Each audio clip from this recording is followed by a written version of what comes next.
Introduction by members. Madam Clerk.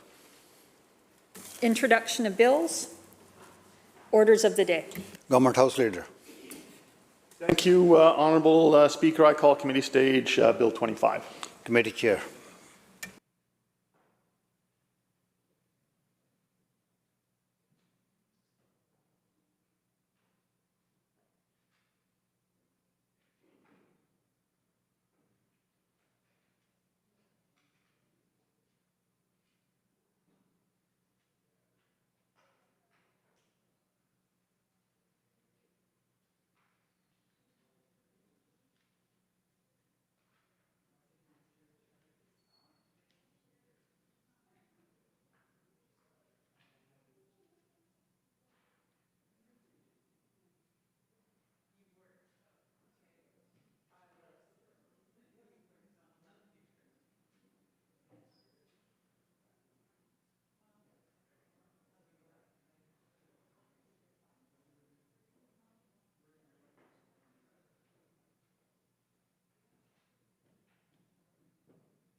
Calling the Committee on Bill 25 to order, Education Statutes Amendment Act, number 2021. Minister, would you like to introduce your guests, your staff? Thank you, Mr. Speaker. I'm joined today by staff from the Education Ministry, Keith Godden, ADM of Governance and Legislation, Jennifer McRae, Assistant Deputy Minister of the Learning Division, and Dave Dirksen, Executive Director of our Governance and Legislation branch. Say a few words if you like. Just really happy to get into the debate on this important legislation. Thank you, Mr. Speaker. All right, thank you, Minister. Shall Clause 1 pass? Fraser-Nicola on Clause 1. Thank you, Mr. Chair. It is a pleasure to be here today to debate Bill 25 and to go into committee stage. I just wanted to start by saying that my intent today is to understand the development process of the bill, to understand the intent of the bill, and also to get a sense of how the minister thinks the bill will work. So under Section 1, my first question is, can the minister walk through the process of consultation with First Nations, including when consultation started, which party initiated, and how many First Nations were consulted with?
Minister. Thank you, Mr. Speaker. Just with respect to the process by which this bill was developed, this initiative really comes from discussions between the federal government and First Nations regarding First Nations assuming jurisdiction over their own education systems. And so there are at the moment 13 negotiating First Nations who are in that process with the federal government. And that spurred on discussions between the provincial government and the First Nations Education Steering Committee with respect to, and indeed those negotiating First Nations, with respect to how this would work, how the provincial government could support this initiative, and in the context of the Declaration on the Rights of Indigenous People Act provincially, working directly with FNESC to co-develop the legislation, to present at the internal sort of levels of discussion of that legislation, and of course working at every step of the way with the nations who are currently involved in those discussions with the federal government. Indeed, all 204 nations have had the opportunity to weigh in. We've communicated with all of them with respect to the progress of this bill. Member. Thank you, Mr. Chair. Could the minister, through the chair, please share with us which First Nations, the names of the 13 First Nations that are currently involved in this process?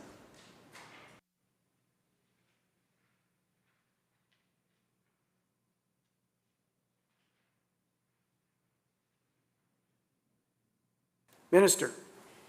The 13 nations are the Ahuzet, the Hauzet, the Akam, the Cannon Lake Band, Cowichan, the Didadat First Nation, the Heltzik Band, Kispioks, Lilwat, Lower Kootenai Indian Band, Seabird Island Band, Snuneymuxw First Nation, Seychat First Nation, and the Squamish Nation.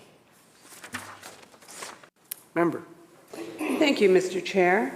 Through you to the minister, can the minister confirm that there is no leeway for the province to unilaterally intervene with assistance with teacher certification and regulation with the First Nations unless the First Nation initiates it?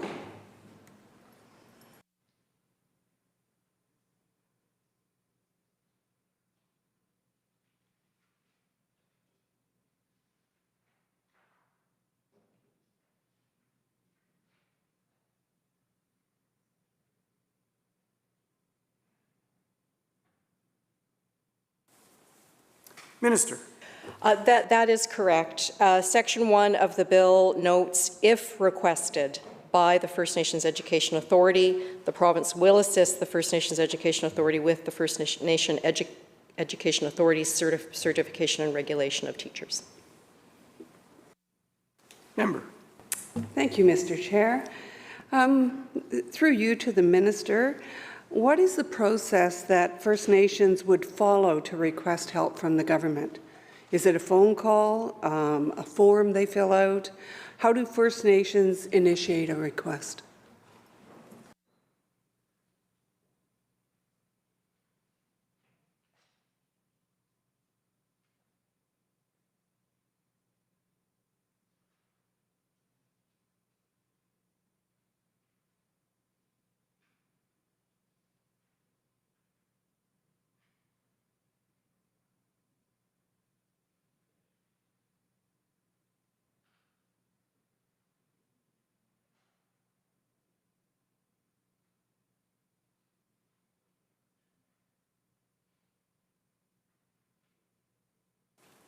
Minister.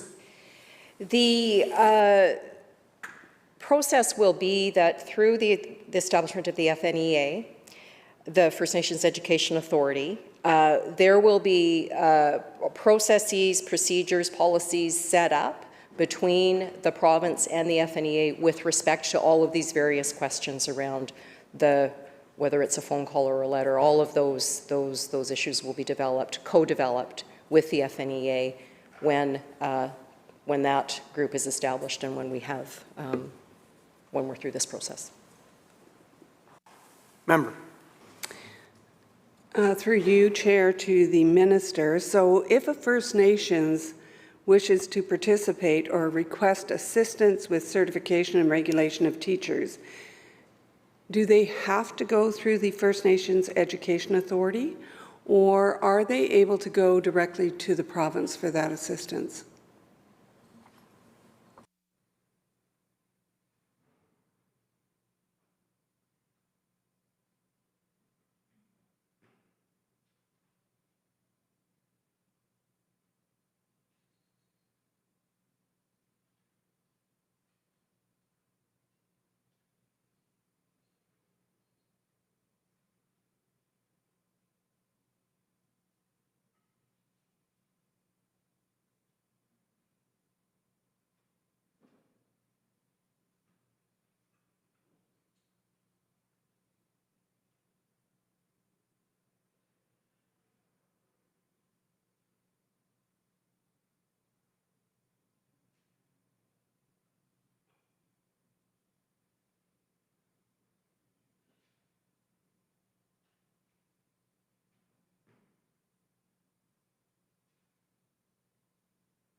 Minister. The structure will be that First Nations are required first to negotiate with Canada to establish their jurisdiction. That is the process that's ongoing right now with the 13 initial nations who are all working together and who have all agreed with the process and structure that's being put in place to realize this level of operational support that the ministry will provide. So the first step is to negotiate jurisdiction. The second step is that they will then be part of the FNEA. They will have a seat on the First Nations Education Authority, which is a statutory body under federal legislation, and there will be a subsequent agreement between the province and the participating First Nations that spells out all of the administrative relationships. So that is how we expect that things will move forward. All of the nations working together under that common structure that they have co-created. Member. Thank you, Mr. Chair. Through you to the Minister. How many bands are members of the First Nations Education Authority? And did I understand you correctly to say that in order to be part of the FNEA, they must have an agreement with the federal government through jurisdiction?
Minister. The First Nations Education Steering Committee is, their board is comprised of representatives from 130 nations. And with respect to the FNEA will come into existence when 3 participating First Nations have signed agreements with Canada. They will then have 2 seats on the board, and as every participating First Nation becomes, as every negotiating nation becomes a participating First Nation and joins on to the FNEA, they will be all entitled to 2 seats on the FNEA board. Member. Thank you, Mr. Chair. Just for my own clarity, the minister has indicated that there are 13 bands that are currently in the queue to negotiate with Canada, and 130 nations currently on the First Nations Education Committee. Are we aware of how many beyond the 13 are queued up in the next, say, 6 to 12 months?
Minister.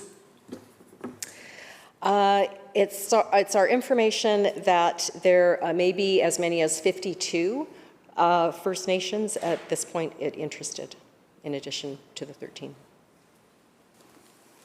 Member. Thank you, and thank you for that information. So as we move forward, and my understanding from the briefing that I received from staff,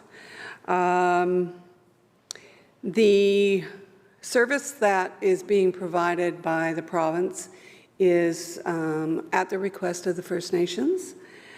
We don't really know yet, because it's brand new, how much time, what the costs will be, etc. Taking a look at 13 plus 52, through the chair to the minister, is it possible that you will be unable to provide the kind of assistance if we're looking at 65 successful negotiations with the federal government?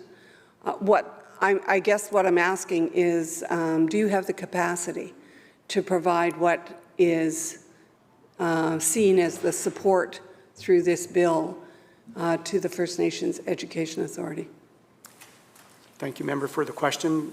Try to keep it to the government or the minister and not you. Thank you very much.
Minister. With respect to capacity, I note that the expectation is that somewhere between 5 and 10 negotiating First Nations may reach the stage of being participating First Nations over the course of the next 12 months or so. And we'd anticipate the nations adding on to that sort of over time. So in our review of the operational requirements around that, we're quite confident that that's very, very manageable in the foreseeable future. And as the FNEA grows, they will grow in capacity, and there are provisions in the bill under Section 20 for cost recovery, so that the costs associated with the support is eventually becomes on a cost recovery basis. Member on Clause 1. Thank you. Thank you, Mr. Chair. Through you to the Minister, could you share with us how many First Nations schools there are in British Columbia?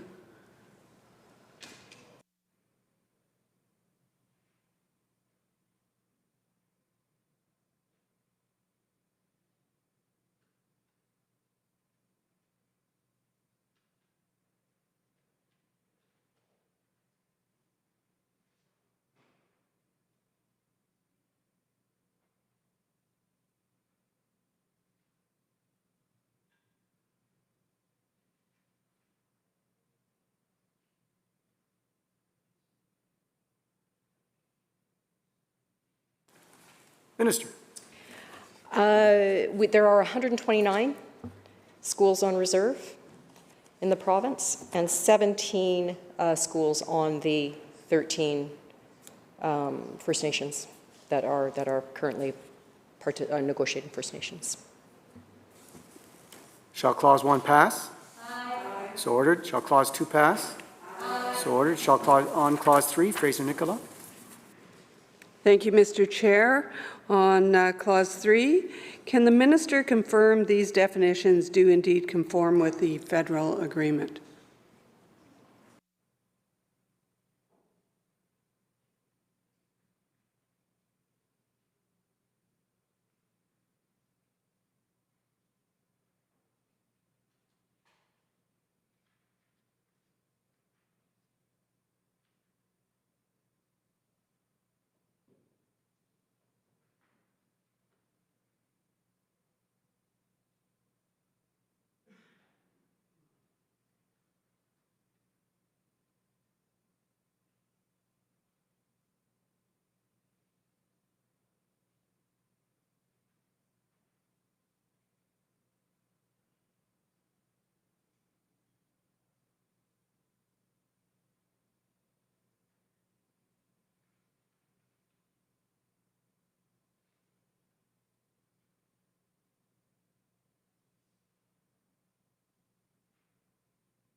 Minister. Yes, the short answer would be yes, and of course we've done a thorough review of all of these definitions with the Attorney General's office. Member. Are these definitions acceptable to the First Nations Steering Committee?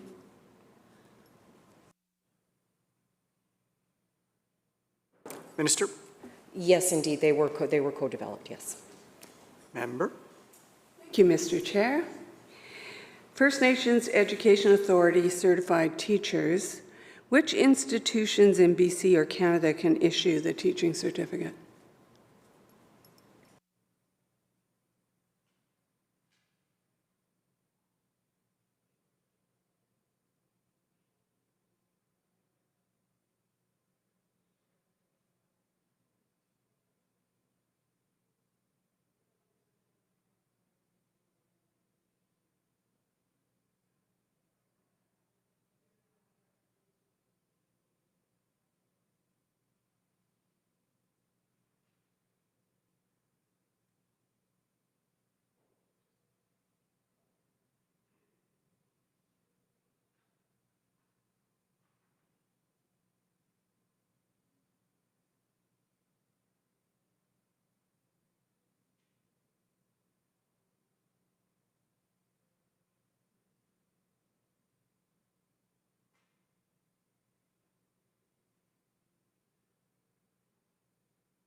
Minister? Thank you, Mr. Speaker. The First Nations Education Authority is the authority to issue certificates, and the FNEA will have their own standards, their own process for doing so. So it's that all rests with the FNEA. Member? Just for clarity then, if it is a FNEA certified teaching certificate, is that recognized in the public school system?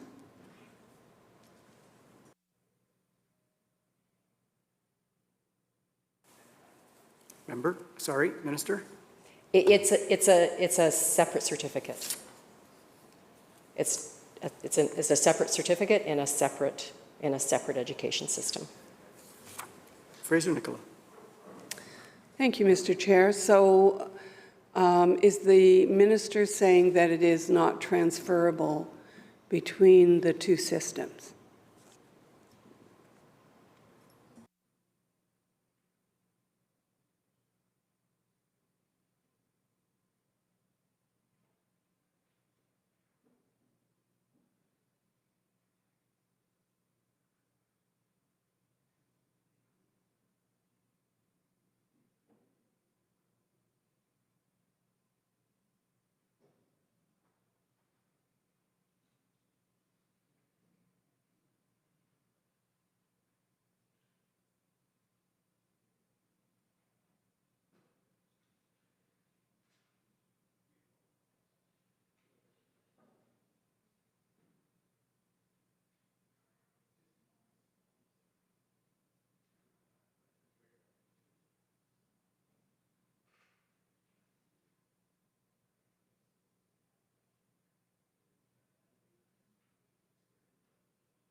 Minister? That is correct. It is a system-restricted certificate, so that certificate qualifies a teacher, certifies a teacher to teach in a First Nations, in a school under the First Nations Education Authority. And for example, however, I think maybe perhaps to your point, right now of the 250 or so teachers in First Nations schools, the most hold BC teaching certificates. Then it's north in the islands. Yeah, thank you, Mr. Chair. Is there transferability between First Nation schools? So if a teacher is approved in one school, can they go to another First Nation school?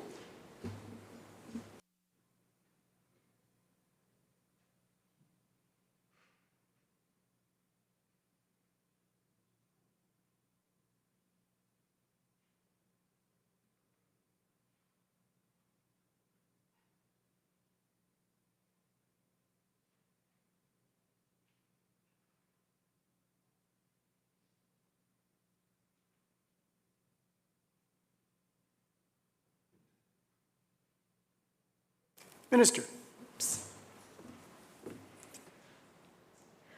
That would be a decision between nations with respect to transferability of a certificate from one nation to another nation. That would really be up to nations to decide on that issue. Member. Yeah, thank you, Mr. Chair. Just appreciate the response. Thank you. With respect to teachers that are specializing, say in language as an example, is one example that I can think of here, where they teach a language that there's not really an applicable university or degree to teach. Is there a mechanism that would allow those kind of very specific expertises? I'm thinking about Indigenous culture, land, understanding of the land, et cetera, that could then be transferred to the local school district so that expertise can be brought in without perhaps the teacher's degree, or just wondering about the transferability of specific skills that some of these teachers might have.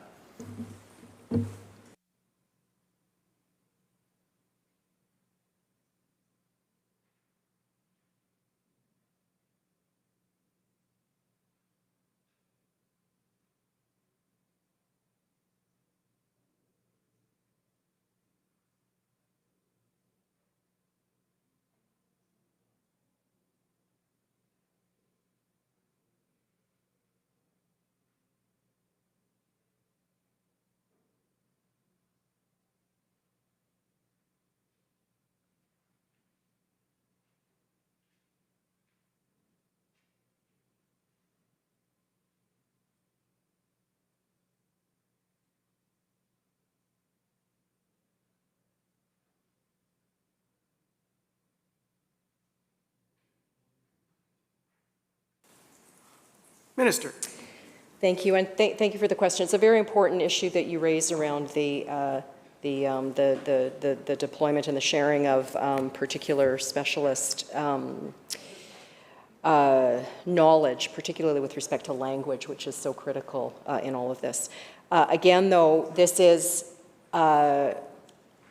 nations themselves will determine how they certify and regulate. But we certainly have in place right now a process in the public system through letters of permission to capture the rich opportunities that present themselves where we have Indigenous language elders, for example, who play an important role in schools. So that system is in place currently in the public system. With respect to First Nations certification of their own systems, they will make decisions with respect to how those certificates may or may not transfer from one nation to another. Member. Thank you. Just thinking about how those teachers may, or those educators may be treated with respect to union and wages and things like that. Part of the reason why I'm interested in the designation being able to kind of flow across that if a local nation certifies a teacher and then they decide to, or they have the opportunity to maybe go and teach a couple of courses or a couple of classes as an example in the local school district as well. Maybe it's a part-time here and part-time there kind of situation. What I wouldn't want is for that person to be seen as not an equal to, as a teacher, as one of their colleagues in the school district, in the public education system. I'm just wondering if the ministry and the minister has thought about that transferability for wages and other benefits, et cetera.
Minister. Thank you, Mr. Speaker. Again, we're looking at is a system-restricted certificate that will be of very high quality in terms of how we look at teacher certificates across what will now be multiple systems of education in British Columbia. And the First Nations, in the context of their own education system and the people who are employed by them in that education system, and the employer in that context will make determinations about terms and conditions of work and wages and such. And we are certainly, it will be able to, as is the sort of premise of this bill, able to support and assist upon request with discussions around transferability of certificates. Fraser Nicola. Just a couple of questions for clarity. Through the chair to the minister, the First Nations Education Authority certificate, will it be recognized in the public school system as explained by my colleague, if a teacher, a language teacher or a culture teacher came into the public school system with a certificate, how would that be recognized in the public school system?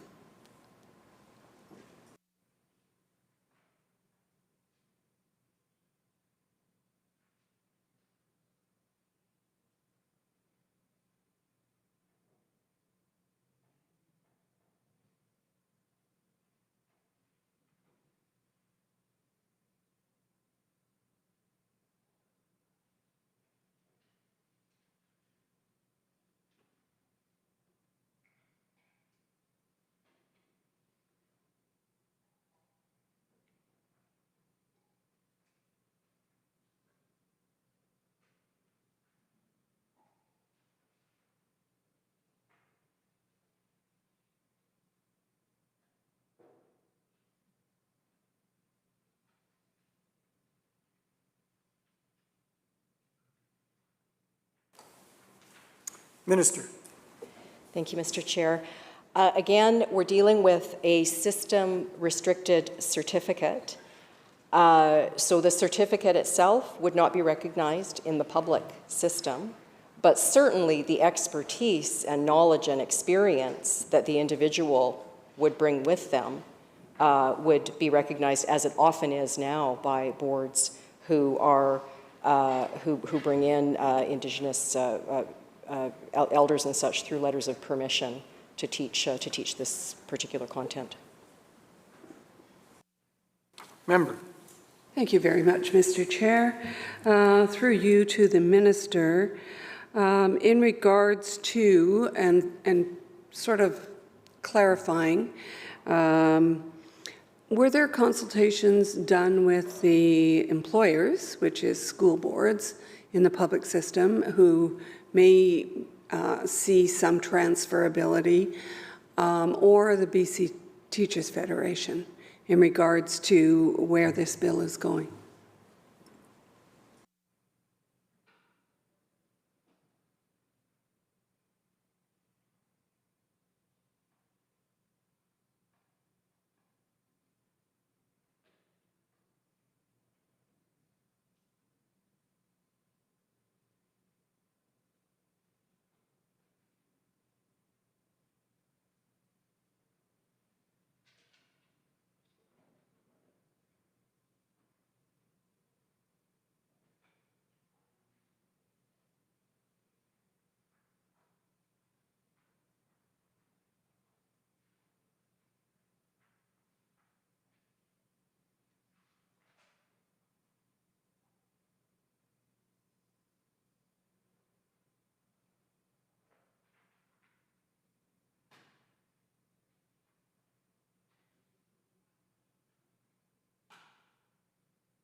Minister.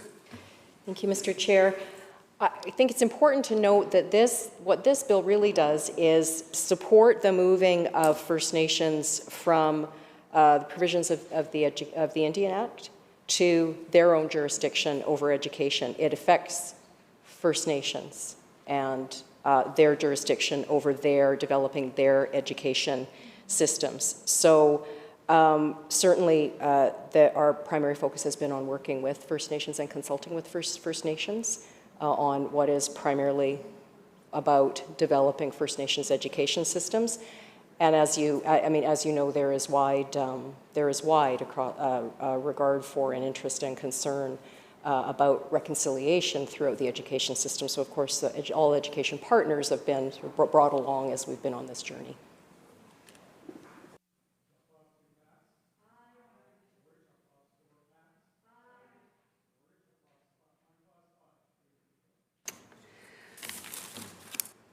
Thank you, Mr. Chair. So in Clause 5, the Minister approves all appointments of the BC Teachers Council, but not the First Nations Education Authority appointment. Can the Minister explain why this exception was made?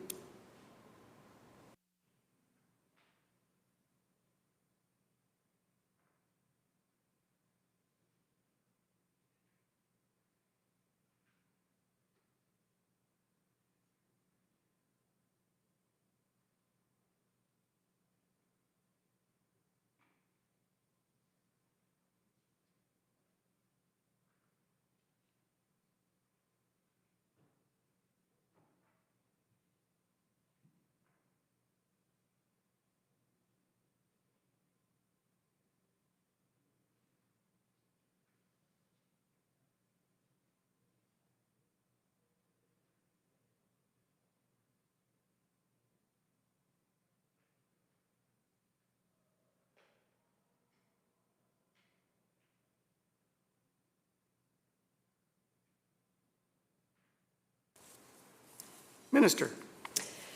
Thank you. So just again then with respect to the structure of this process, the First Nations Education Authority will become operational upon 3 negotiating First Nations becoming participating First Nations, appointing their two seats to the FNEA. The FNEA will grow in size over time, and they will determine who their representative is to the BC Teachers Council. It really is solely a question for them to determine who that individual is best placed. It's really their decision. Member. Through the chair to the minister, if the minister could outline the makeup of the board, who is on the board, and how this will add to the board.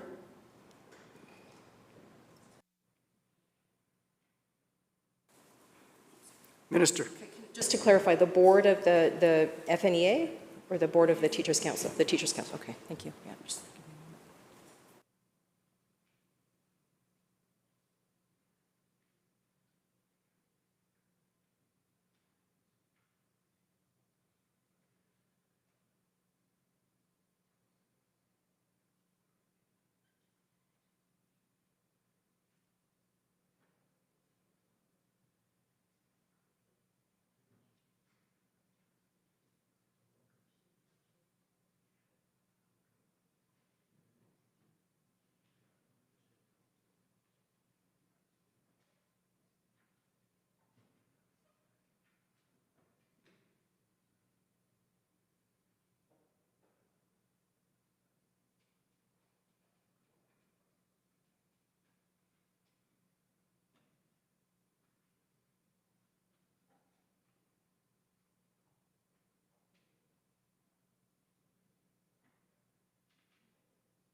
Minister. Thank you, Mr. Chair. The composition of the Teachers Council is currently set out in the Teachers Act.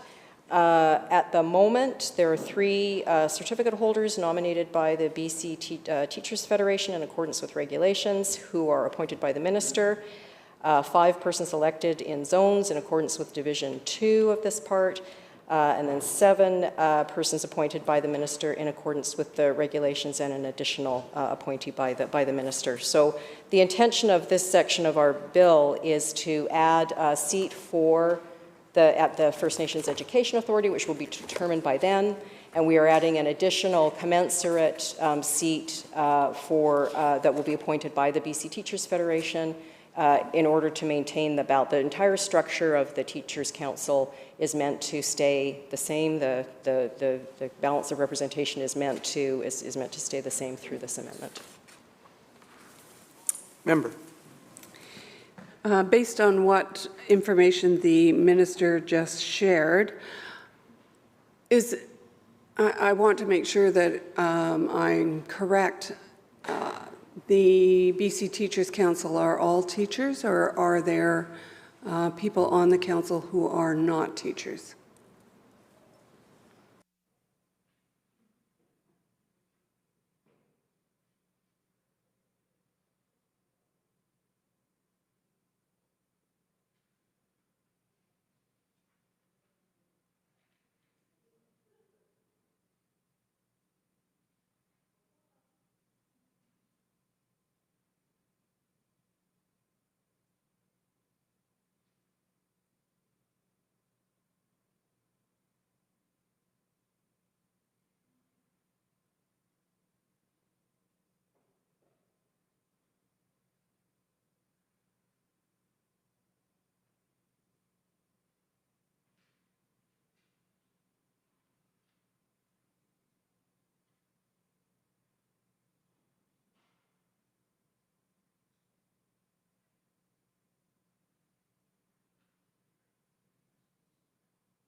Minister. Thank you, Mr. Chair. No, so they are not necessarily all teachers. As you may recall, there are a number of appointments made by the ministry amongst partner organizations in education. So there's a BC School Trustees Association rep, a BC Parent Advisory Council rep. There's a rep from the representative from the Dean's Group, from the First Nations Education Steering Committee, from the Superintendent's Group, and the Vice Principals and Vice Principals. They, of course, would be teachers. So that's the composition. Member. So at this time, all other seats on the BC Teachers Council are approved by the minister, except for the exception of the First Nations Education Council or Education Authority. Is there a reason for that it would be different than all the other seats?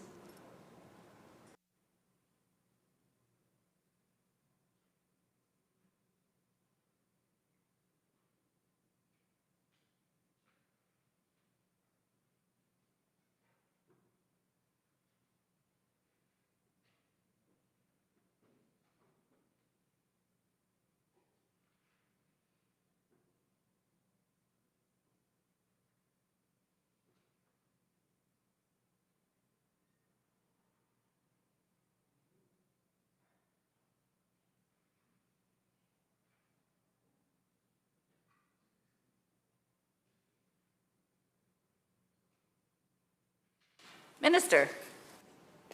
Thank you, Madam Chair. So currently there are 5 positions that are elected, and those elections are conducted by the BC Teachers Federation. Then there are the positions that are appointed by the minister. And the intention with respect to having the FNE appoint their own representative is really in the spirit of reconciliation. It's in the spirit of DRIPA. It is the First Nations who are best positioned to determine who their representative should be. It's not for us to make that decision. Member. So on the changes to the BC Teachers Council, did the ministry consult with the BCTF?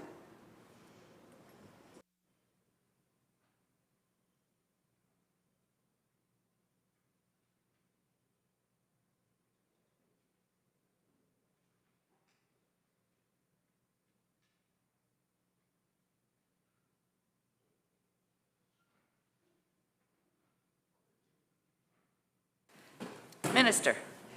Yes, indeed. Member. No, okay. Shall Clause 5 pass? Aye. So ordered. Shall Clause 6 pass? Member.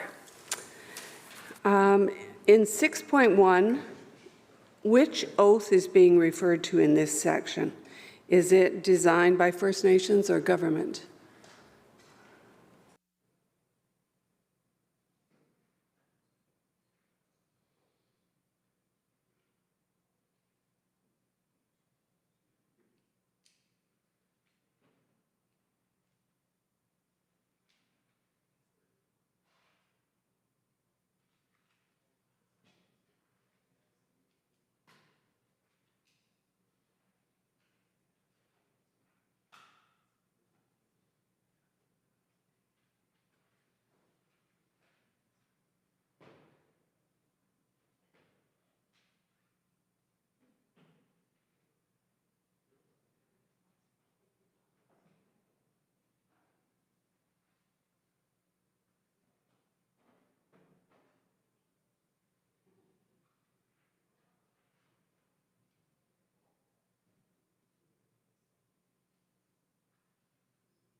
Minister. It's the oath of office prescribed in the Teachers Act. Member. Thank you, Madam Chair. Through you to the minister, can the minister explain the rationale for retaining the power to appoint a person into the position of the First Nations Education Authority after 90 days?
Minister. Thank you, Madam Chair. Again, I think just to go back to the point that all of this language has been co-developed and been agreed to by the First Nations. The intent of this language is to ensure that if there is a vacancy that's not filled for 90 days, as with other partner organizations on the council, the minister is able to make an appointment so as to ensure that we can keep the business of the council moving forward. Member. Thank you, Madam Chair. So I'm sure through you to the minister that some thought has been given to a process to fill the vacancy if we ever get to that place. Could the minister share with me what that process might be?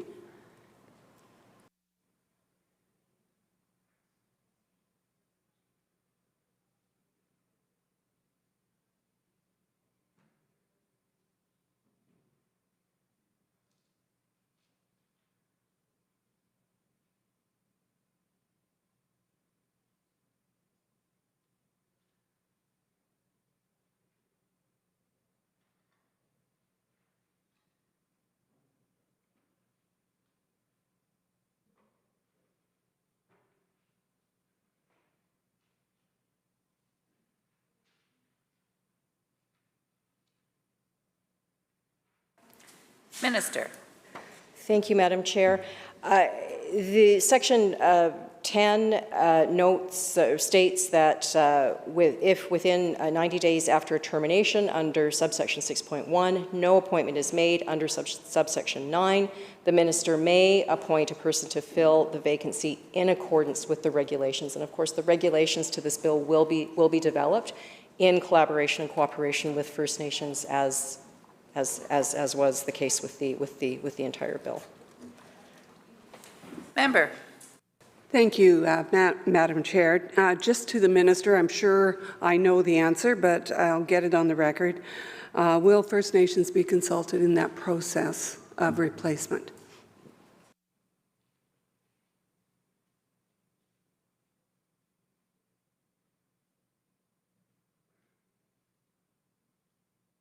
Minister.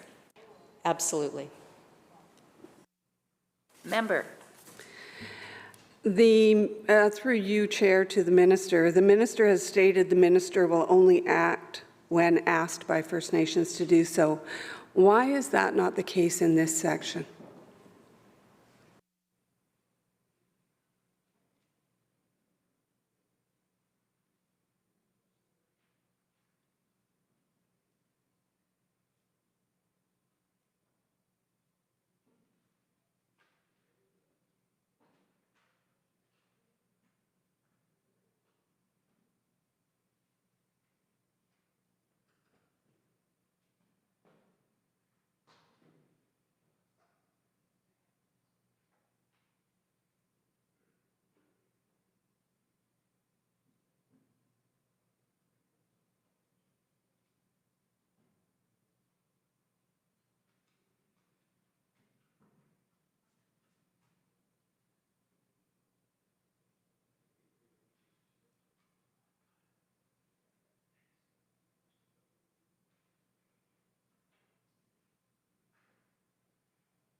Minister. Thank you, Madam Chair. I'd just reiterate that the importance of that in the first instance, the FNEA makes the appointment. That is entirely up to the nations. And it is only after a period of time, a substantive period of time, if there has not been representation, that there, as sort of as a last resort, a minister would move to, or could move to make an appointment consistent with regulations that will be co-developed. So I think all the way through this process, there will be close coordination and collaboration, consultation with the FNEA. Member. Thank you, Madam Chair. Through you to the Minister. So, am I correct in assuming as those discussions happen that there is as much consistency as possible in processes at the BC Teachers Council? So the question is the Minister able to replace other positions after 90 days, similar to what's being contemplated here?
Minister. Thank you, Madam Chair. With respect to the appointment of other representatives on the Teachers' Council, if a vacancy becomes available pursuant to the Teachers Act, we generally act on that right away. And in this case, there's a similar provision, but with a 90-day time frame attached to it as co-determined by the parties. Member. I think it's the last question in this section. Through the chair to the minister. Can the minister share the First Nations Steering Committee's view of the minister retaining this authority to fill vacancies after 90 days?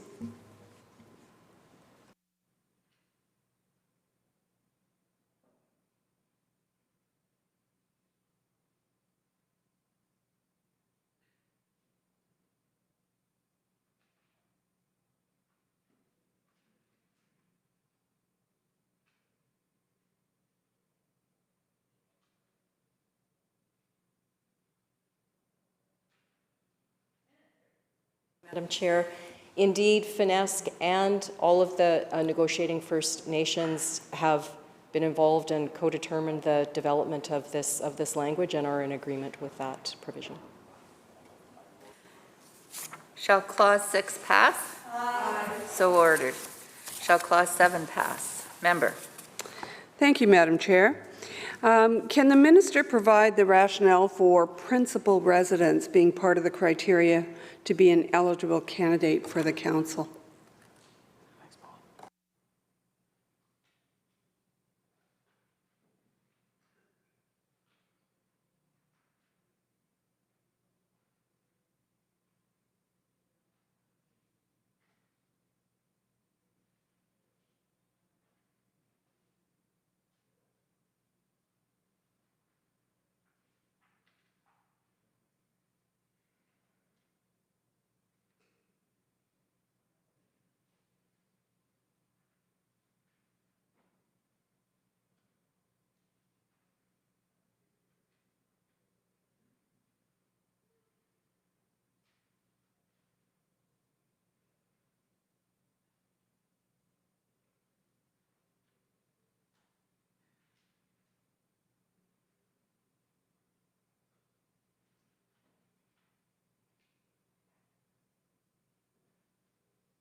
Minister.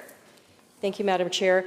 In this instance, that is what is currently in the Teachers Act.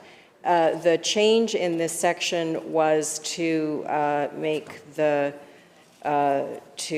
replace his or her with their, in terms of cleaning up some gender-neutral language. So there's no change contemplated by that.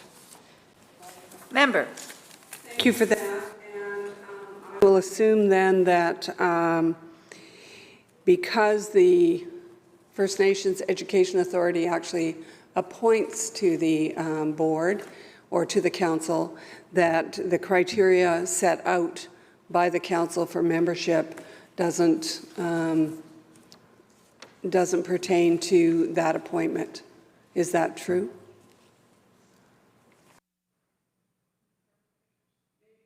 It talks about the nomination process, about where people live, about those kinds of things, but those things would not apply to the appointment from the First Nations Education Authority, is my understanding.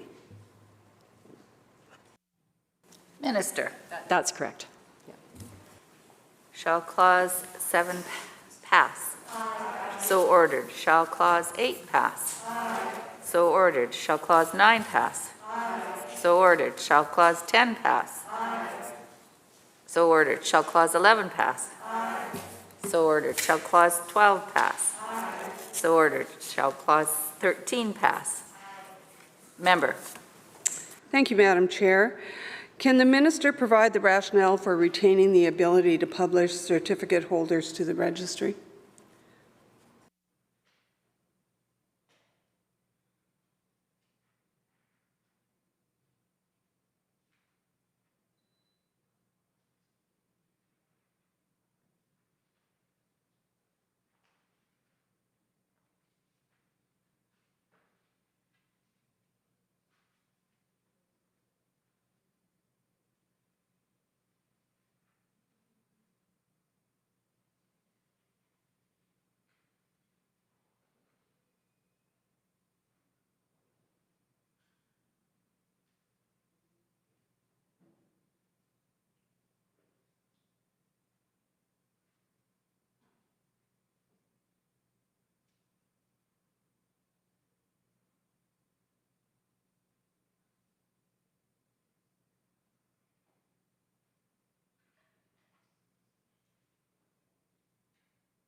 Minister.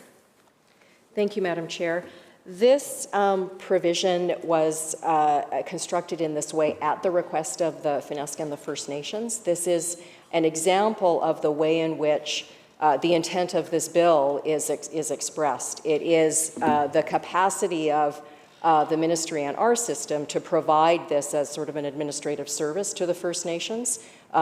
So they are not in a position where they all individually have to maintain their own individual registries. So the registry will be centralized, and it has been at their request. Shall Clause 13 pass? Aye. So ordered. Shall Clause 14 pass? Member. Could the minister explain the difference between First Nations Education Authority and Community Education Authority?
Minister.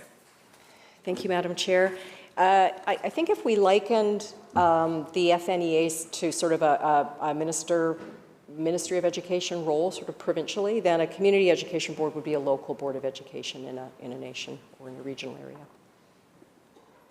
Member. So just along that line through the chair to the minister, earlier you indicated that the First Nations Education Authority, each nation may have a different certification. Did I understand that correctly?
Minister. Thank you, Madam Chair. So the FNEA will establish a certificate based on input from the participating First Nations. Any issues with respect to the criteria within that certificate or the transferability will be determined by the nations. Member. Just further clarification. So it will be, do I understand through the chair to the minister that it will be one certificate, so that may change over time or as more nations join the FNEA? Is that what you're envisioning? Is that what the minister is envisioning?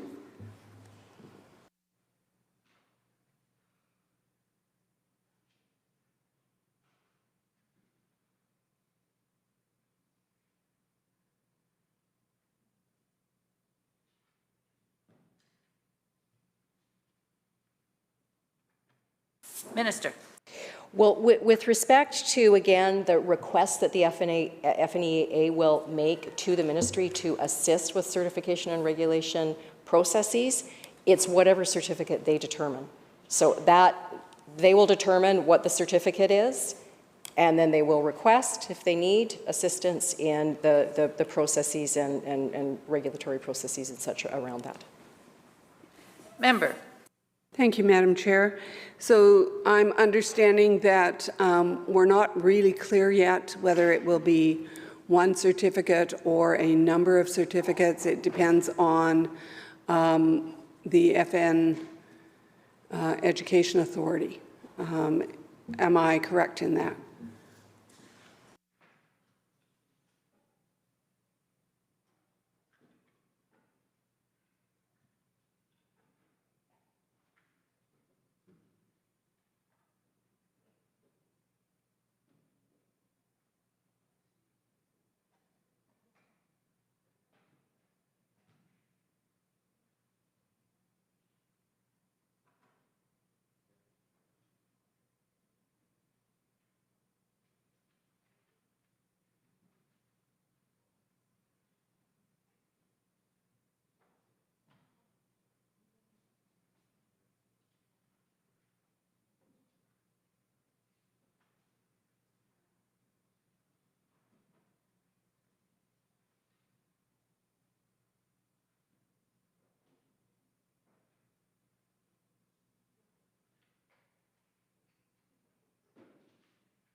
Minister.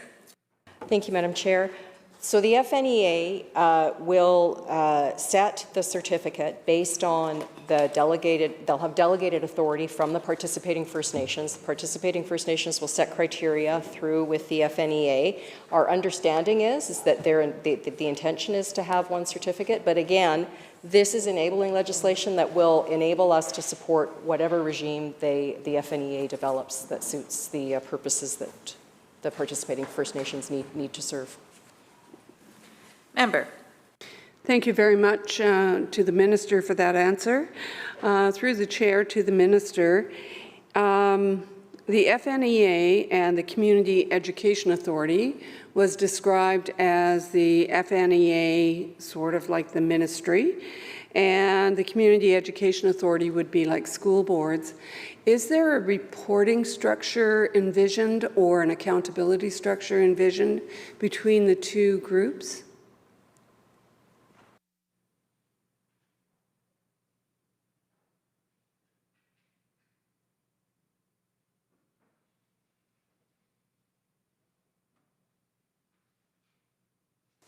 Minister.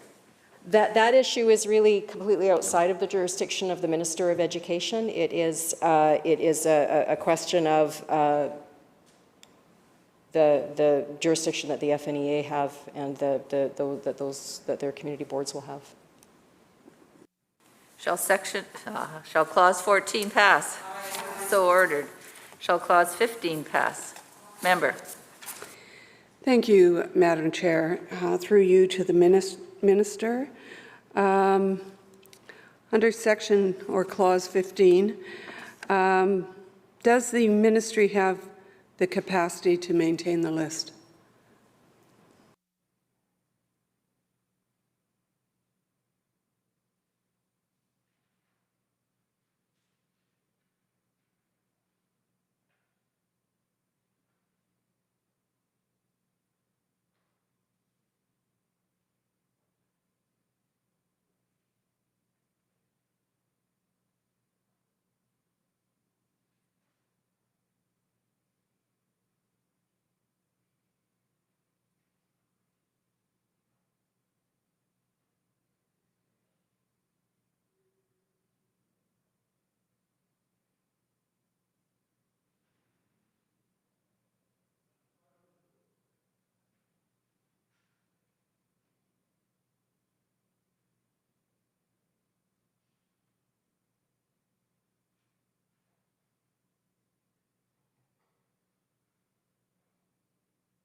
Minister.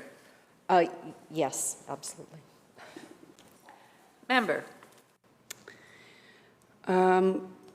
Through the chair to the minister, will there be one list for all certified teachers, or will there be a separate list for First Nations Education Authority certified teachers?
Minister. Thank you, Madam Chair. My expectation is that the teachers certified under the FNEA will be added to the provincial registry that's collected, such that if one were to search for their name in the database, their name would come up with a note that they have an FNEA teaching certificate. Member. Okay. Thank you very much. Thank you to the minister. What is the process for an employer to access the list at this time?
Minister.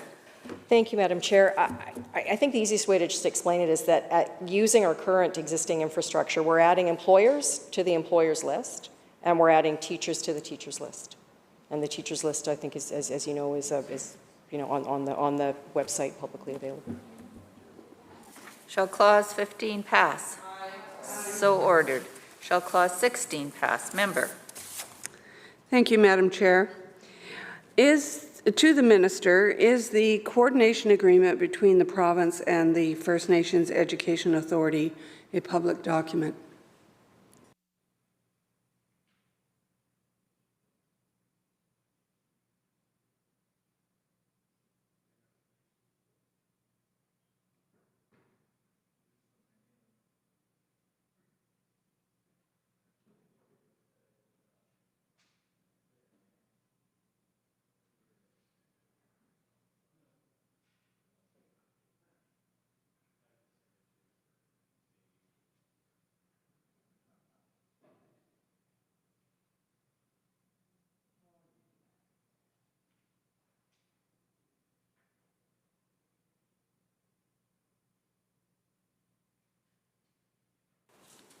Minister. I mean, I think, as you know, that the FNEA is not yet established. It will be upon conclusion of negotiations between the participating First Nations and the federal government. Once that step's been achieved, then there will be a coordination agreement, and the status of that agreement I would expect to be negotiated between the parties. Member. Thank you. I think the question was whether the document would be public and where it would be available.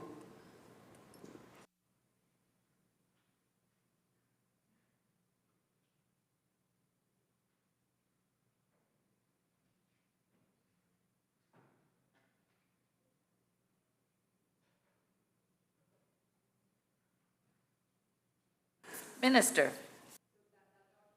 Yet exist. When it does, I expect that the parties will have a discussion and determine whether or not that document would be public.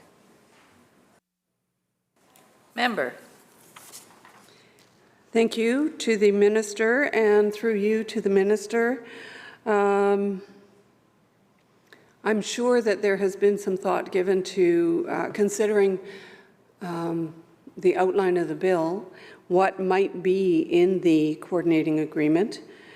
Can the Minister outline what the costs are to the province for providing assistance as per the expectations of this bill and the coordination agreement?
Minister.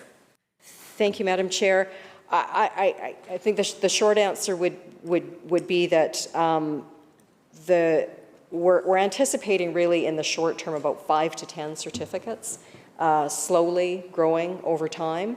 And that is, on a base, we currently manage 78,000 registrants in the system. So it's a question of sort of economies of scale. It's negligible for the ministry to be taking on this aspect. And I'd note that just later on in section 20 on page 28 of the bill, there is a provision for payments made by the FNEA under the coordination agreement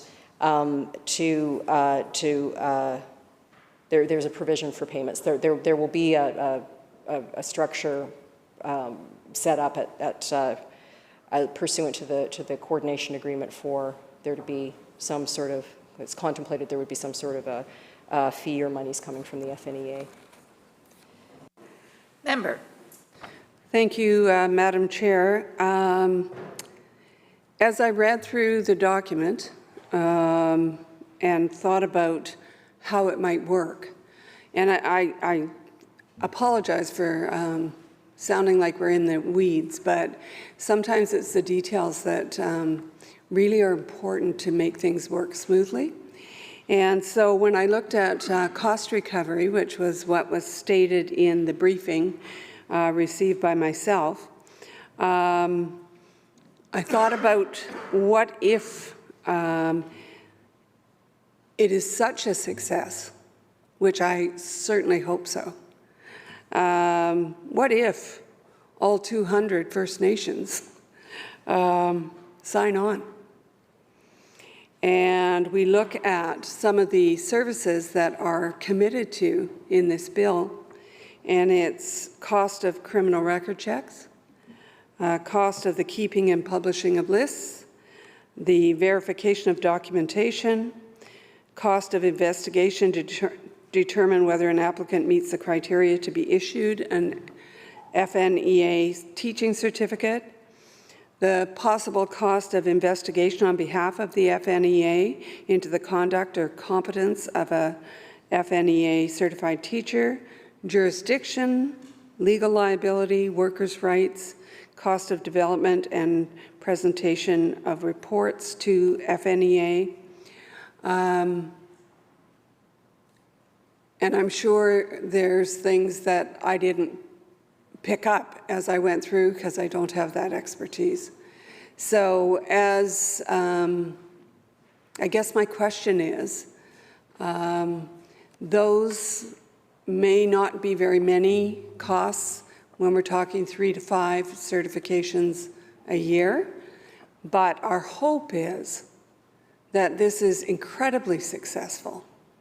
And I just don't want us to get bogged down because we didn't think about all the capacity and the cost issues.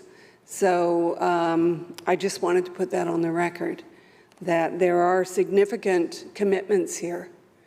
And I know that we expect that it will start slow, but it could very easily move forward much faster, and I hope it does, than all of us expected. If you find yourself in that place, is there a plan for that? Sorry, if the minister finds herself in that place.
Minister.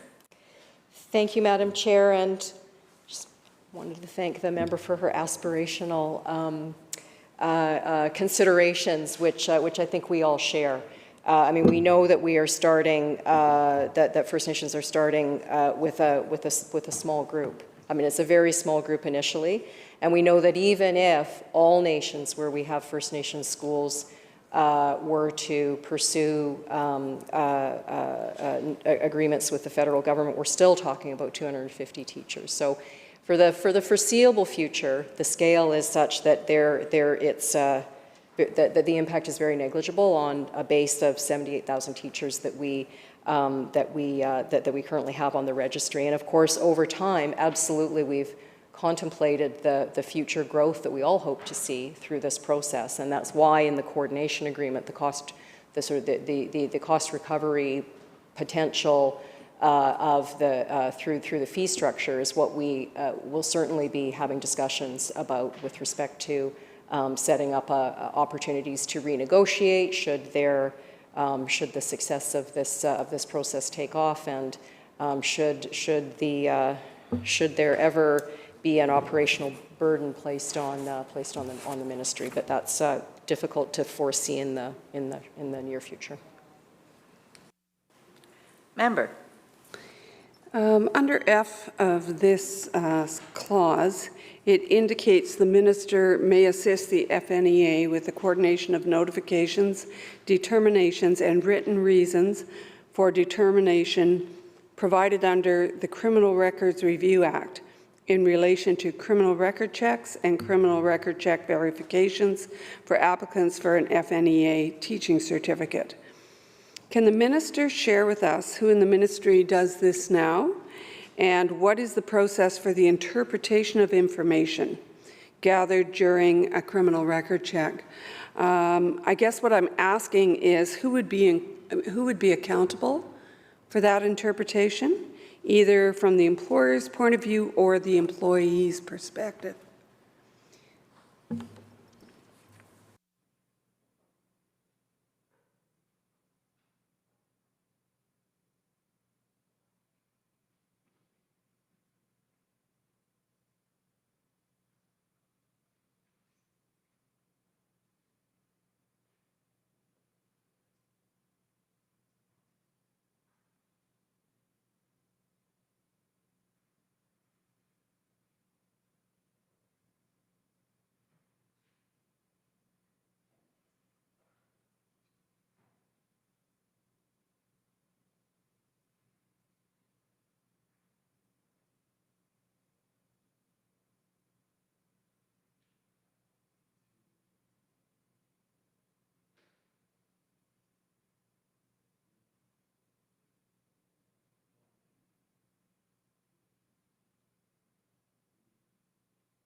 Minister. Thank you, Madam Chair. In the current process, the registrar provides information through the criminal records review process to the Director of Certification, who then makes the appropriate determination about managing that information and the decisions that flow from that. In this case, that information will go to the FNEA. The FNEA may well ask for the ministry's assistance in interpreting it, that information, but at the end of the day, all of the decision-making pursuant to information that comes through the criminal records review process rests with the FNEA. Member. I did have a number of process questions, but based on the minister's previous answers that so much is in development in this bill, I think we'll just bypass a number of them because there's still lots of work to be done yet on how things will work back and forth between requests for assistance. One of the areas where assistance could be asked for is in regards to investigation of teachers. And could the minister share with us what you envision that to be? I know within the public school system that is an extremely sometimes cumbersome process. And what is the ministry's expectation around a request for assistance in that area?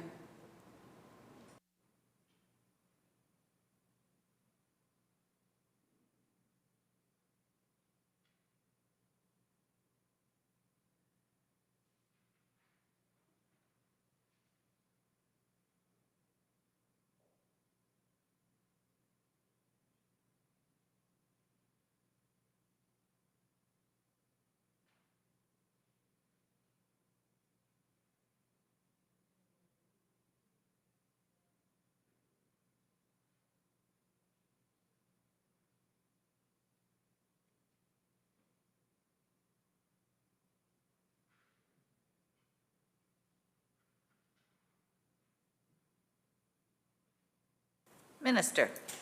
Thank you, Madam Chair. Well, I think that the provisions of Section 80.2 really do outline what our expectations are, and that is that if asked, if there is a request for assistance under the coordination agreement, the minister may do the following: assist with an investigation conducted by the FNEA, the First Nations Education Authority, or conduct an investigation on behalf of the First Nations Education Authority to determine whether an applicant meets the criteria to be issued an FNEA teaching certificate, assist with an investigation conducted by the First Nations Education Authority, or conduct an investigation on behalf of the First Nations Education Authority into the conduct or competence of an FNEA teacher, report to the First Nations Education Authority on an investigation described in paragraph A or B, assist the First Nations Education Authority with the submission of or submit on behalf of the First Nations Education Authority, criminal record check authorizations, et cetera. So I think that's what we would anticipate. Member. So knowing what that process looks like in the public system, and knowing that this is a cost recovery process, have you thought about how you build that?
Minister. Thank you, Mr. Chair. Again, given that the role of the Ministry of Education is to assist in activities undertaken by the FNEA, that is the important driver here, is that anything we collect by way of, may be requested to collect by way of information is really, it's really over to the FNEA to make the determination. I think in the short term, we're not anticipating, and I just want to correct in case I misspoke earlier, we're not anticipating in the short term this would be a cost recovery process. There are provisions in the subsequent section with respect to setting up a process for fees to go into the special fund under the coordination agreement that will help offset some of the costs. But again, in the short term, this is a very small number of certifications that we're contemplating in the short term. So that, and again, in an assistive role to the FNEA. Fraser Nicola. Thank you, Mr. Chair, and welcome back. Through you to the Minister. The Minister just indicated that, I guess I misunderstood that it was cost recovery, and indicated that there was a special fund under the coordination agreement. My understanding was the coordination agreement has not yet been negotiated, or that's what I've heard throughout the questioning. Could she explain what the special funds are under the coordination agreement?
Minister. Okay, thank you very much, Mr. Speaker. So again, this is not creating something new or setting up a new account, and indeed the coordination agreement is not yet negotiated. That will happen after the process of this bill.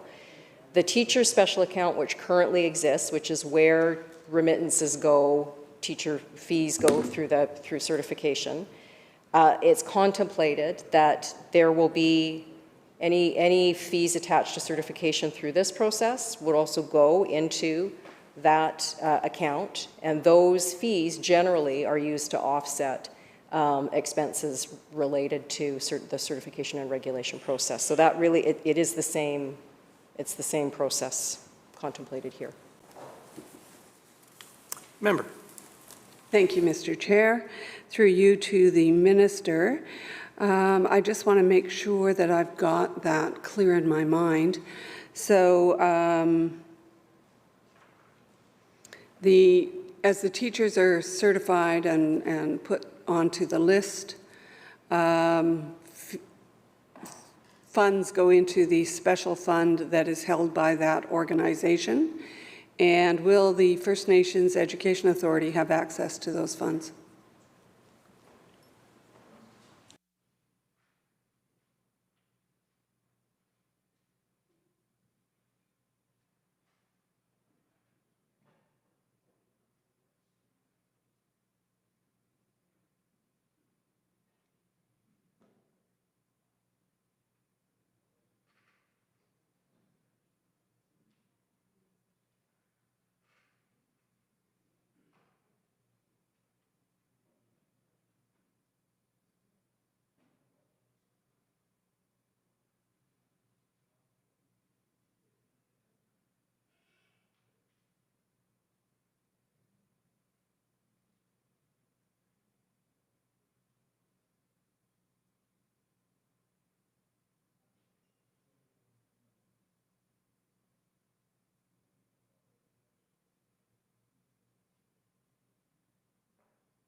Minister. Okay.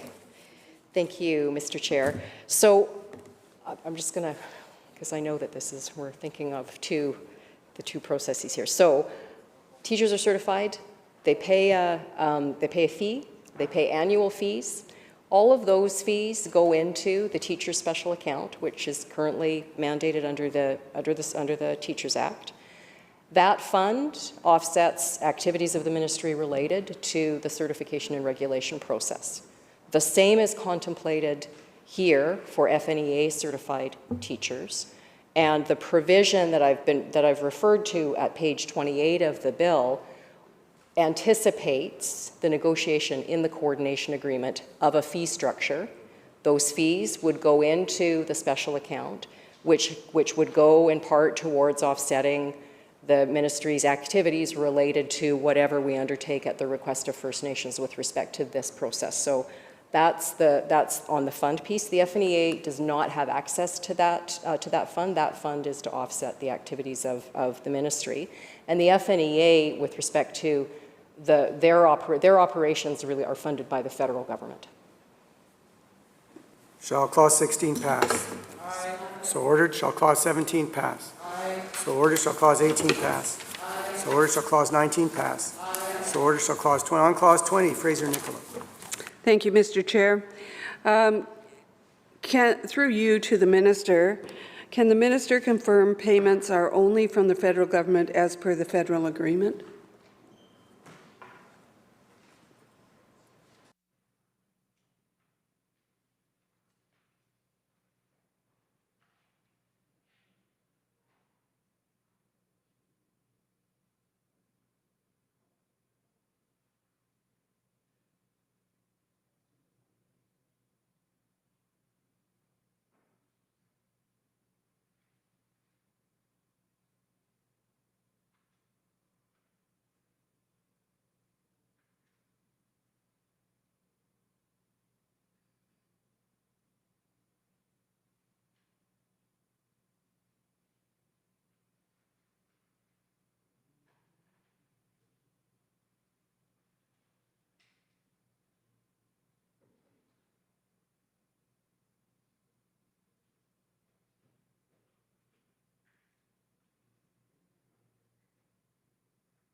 Minister, on clause 20. Thank you. Thank you, Honourable Speaker. Under jurisdiction, the funds for the operation of the FNEA come from the federal government. Member. And I'm not sure it's a question, Mr. Chair, through to the minister, but I'm just going to restate. My understanding was this was a cost recovery process, and the minister has stated that not necessarily. Am I hearing that correctly? And that's my last question.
Minister.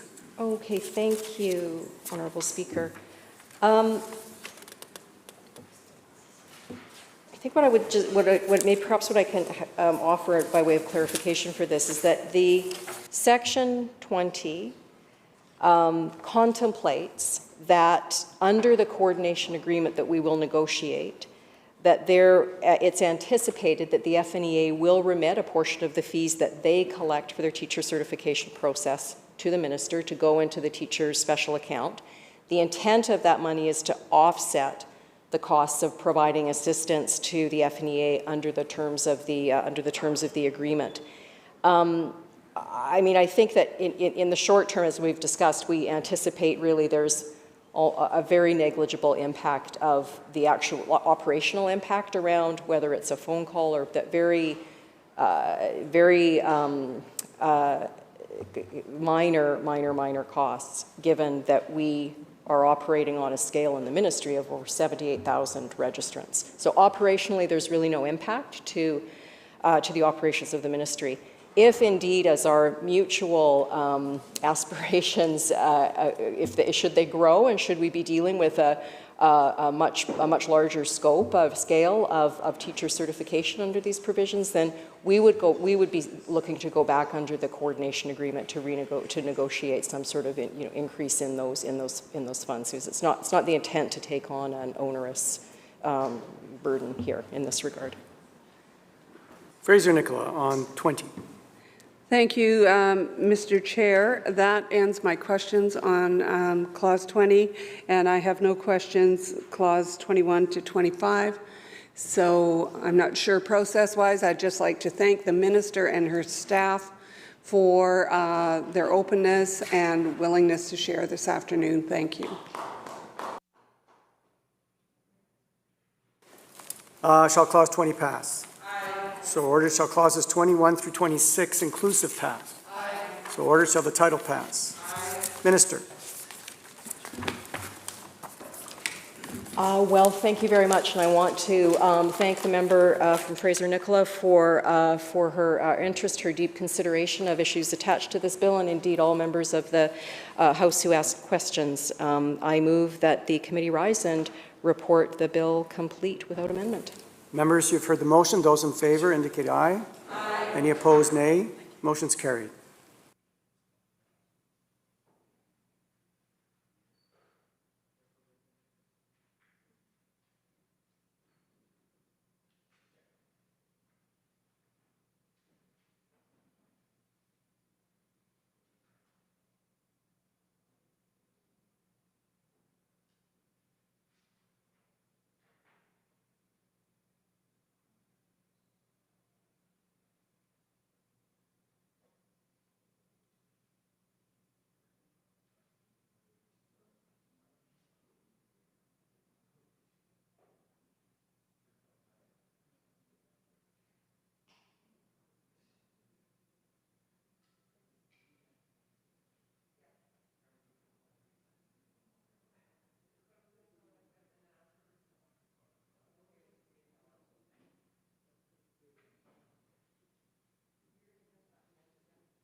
Committee Chair. Honourable Speaker, the Committee of the Whole rises on Bill 25, reports it complete without amendment. When shall the bill be read a third time, Minister? Now, Mr. Speaker. Members, you heard the motion. All those in favour indicate aye. Aye. Opposed? Motion carried.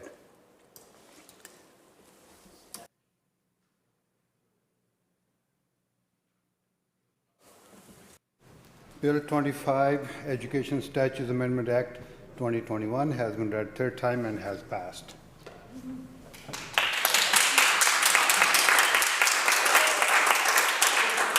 Government House Leader. Thank you, Honourable Speaker. I call Committee of the Whole Bill 26. Committee Chair.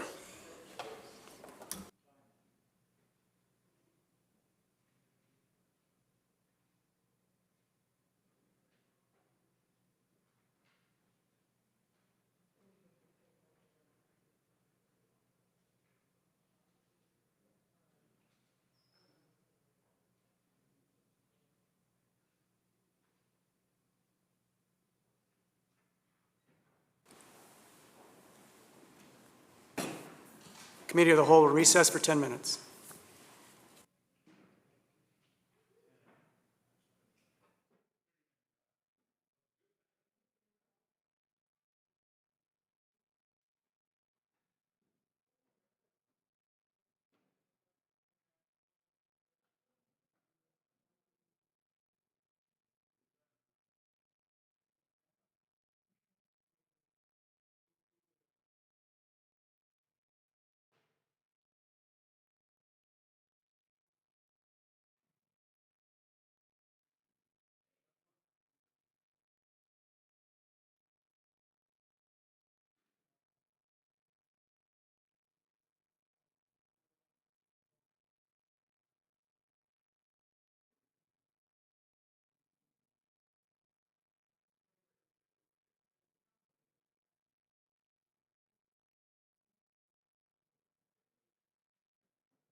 Calling the Committee of Supply on Bill 26 to order, Municipal Affairs Statutes Amendment Act Number 2, 2021.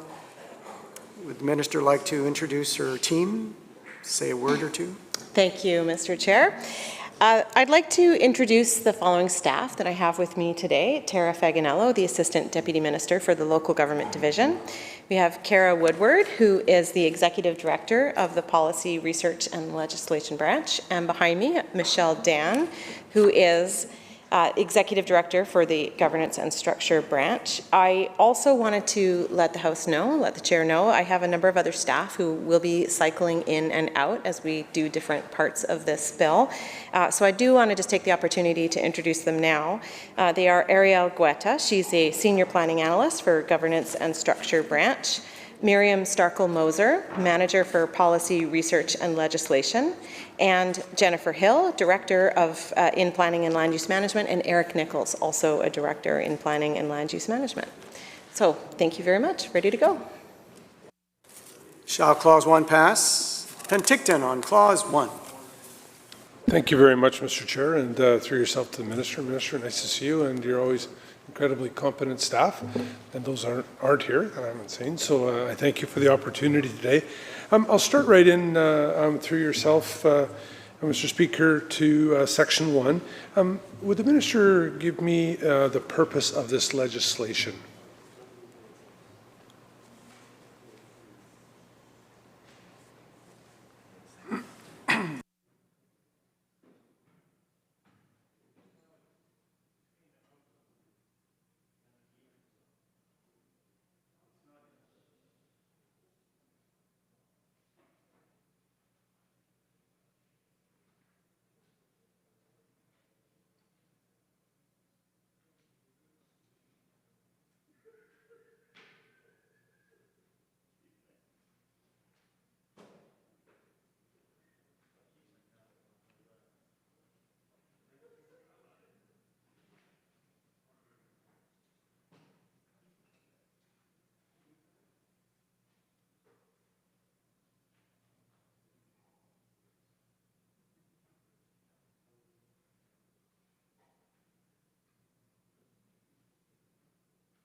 Minister. Thank you.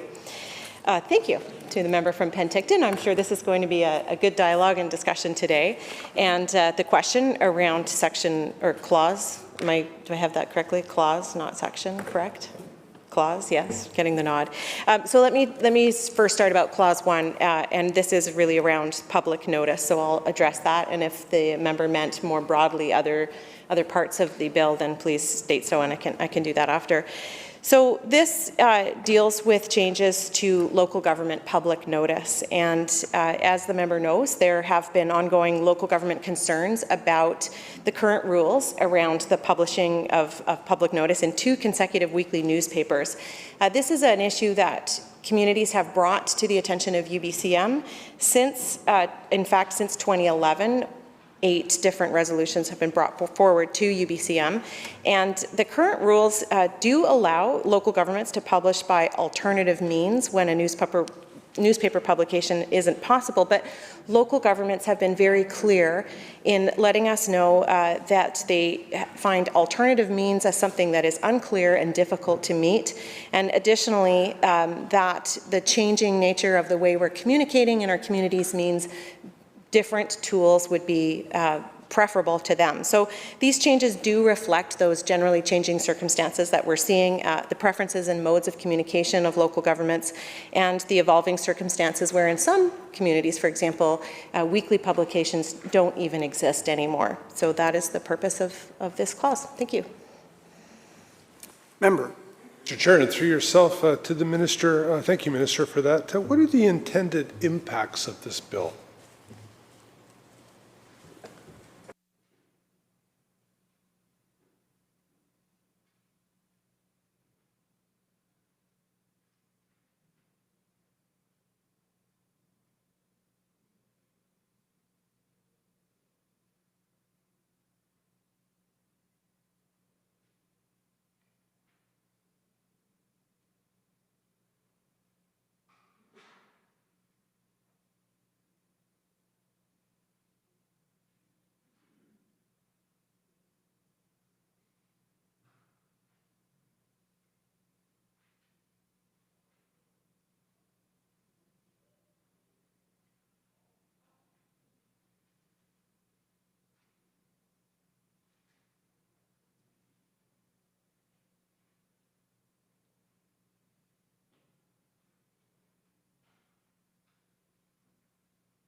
Minister.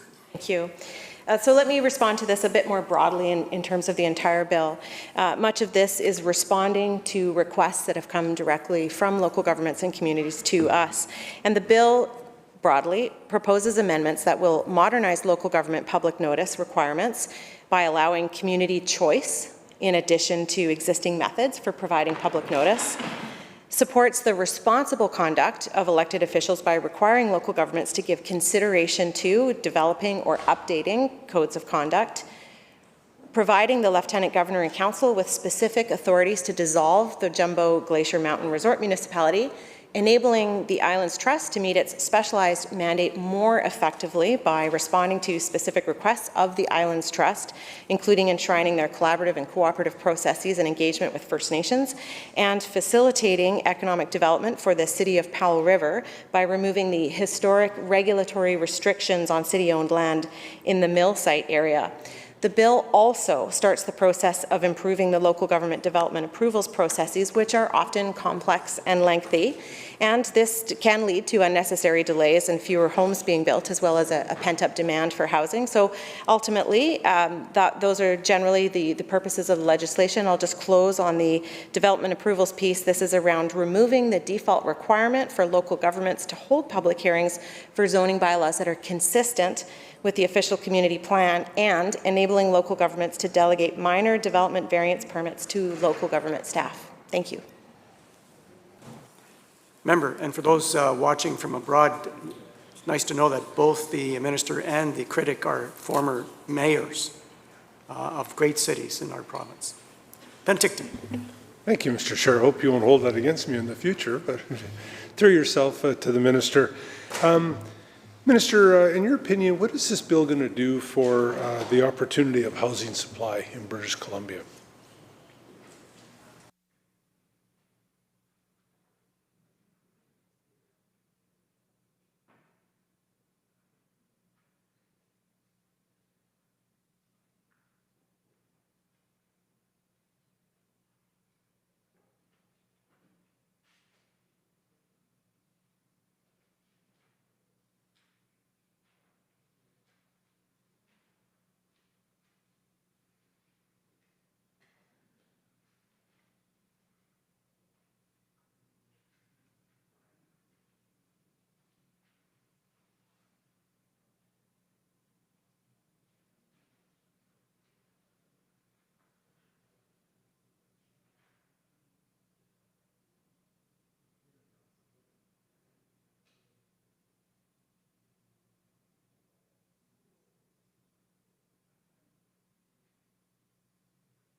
Minister.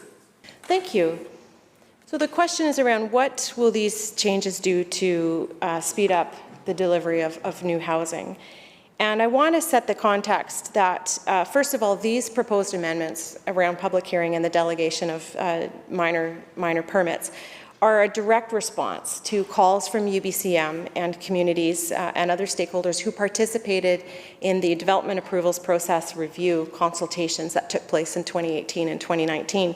Stakeholders who participated in those consultations identified public hearings and delegation of authority as two priority areas of action that could have an impact on streamlining development approvals.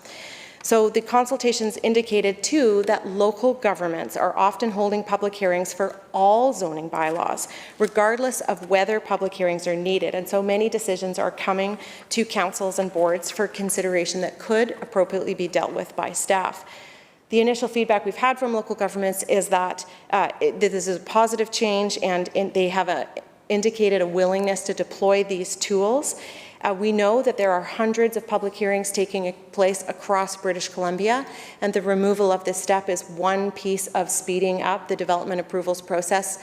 As has often been said, time is money, and we know that this will bring down the cost of housing as well. So not proceeding with these amendments at this time would really be a lost opportunity to make changes that are low-hanging fruit in terms of supporting local governments in streamlining their processes, and the beginning of much more work underway to work with local governments in streamlining approvals. Thank you. Member. Thank you, Mr. Chair, and through yourself, and the minister mentioned a consultation process. Could she tell me how many consultations took place during the development of this particular bill?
Minister. Thank you. In the development approvals process review, 11 meetings were held throughout the province that provided stakeholders with the opportunity to reflect on the approaches and the challenges and opportunities before them. These stakeholders included organizations from the development community, including the UDI, the BC Nonprofit Housing Association, the Canadian Home Builders Association, 67 different local governments, as well as a series of other stakeholders like architects and engineers. We also held targeted sessions specific to these amendments that are before us today, again with local governments and development community, UBCM. Thank you. Ben Ticton. Sure, thank you, and through yourself to the minister. 11 you mentioned, I think she said, the minister said 67 local governments, and with that, I'm assuming that that was done through UBCM, through yourself, Mr. Chair.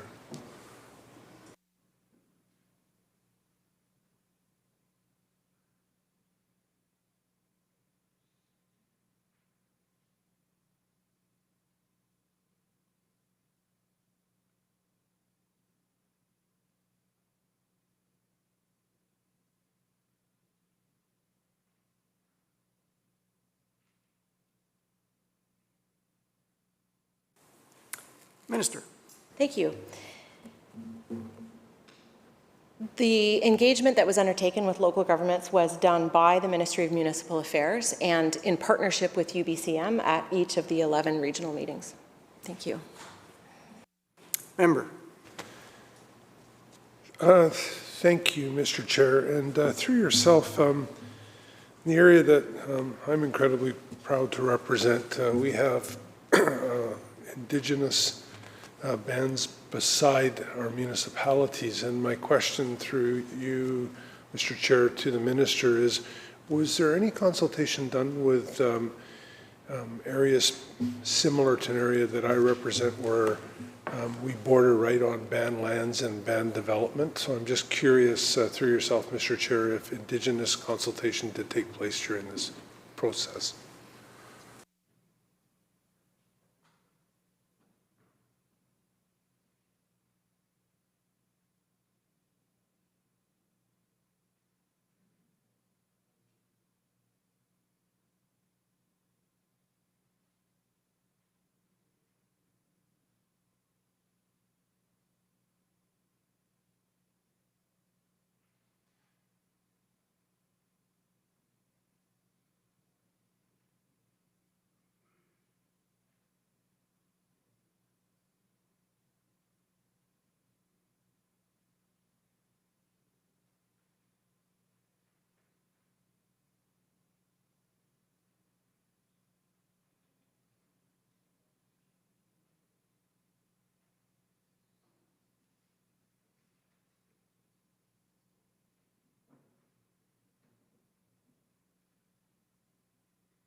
I assume you're not standing to speak.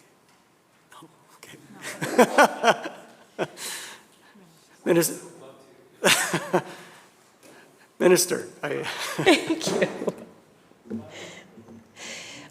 Thank you. Thank you, Chair. So thank you for the question, too, around Indigenous consultation during the DAPR process. And I want to first just set the context that this consultation process was concerning fee simple lands within local government boundaries and did not apply to treaty nations, for example, directly on their lands. Nonetheless, I appreciate the point about communities that are side by each with First Nations, and can confirm that the Vancouver Native Housing Society, the Aboriginal Housing Society of Prince George both participated in the development approvals process review. And as well, just to speak more broadly about the amendments themselves that we're bringing forward today, notification was provided to treaty nations and engagement letters sent to treaty nations and the Nisga'a, and that no concerns were raised to date on that. Thank you. member on clause 1. Thank you, Mr. Chair, and through yourself. And I just want to clarify, I meant Indigenous people's land. That's what I was talking about beside it. And as we know, Mr. Chair, is that when development takes place, there can be that confluence from both sides onto existing structure. And I know in Penticton, where we treat wastewater and provide filtered water to Indigenous lands, and the opportunity for development. And I'm just wondering if more could be done through the ministry to ensure that there is notices that are provided through municipalities to the occupiers of the Indigenous lands, because some of them are locatees, which is where they have tenure over the land, and some with the bands. So through yourself, Mr. Chair, to the minister, will there be in the future or currently accommodation made where that notification can go out to those in the surrounding lands that do not include fee simple land, but include lands held by the Indigenous people in certain areas of the province beside municipalities?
Minister.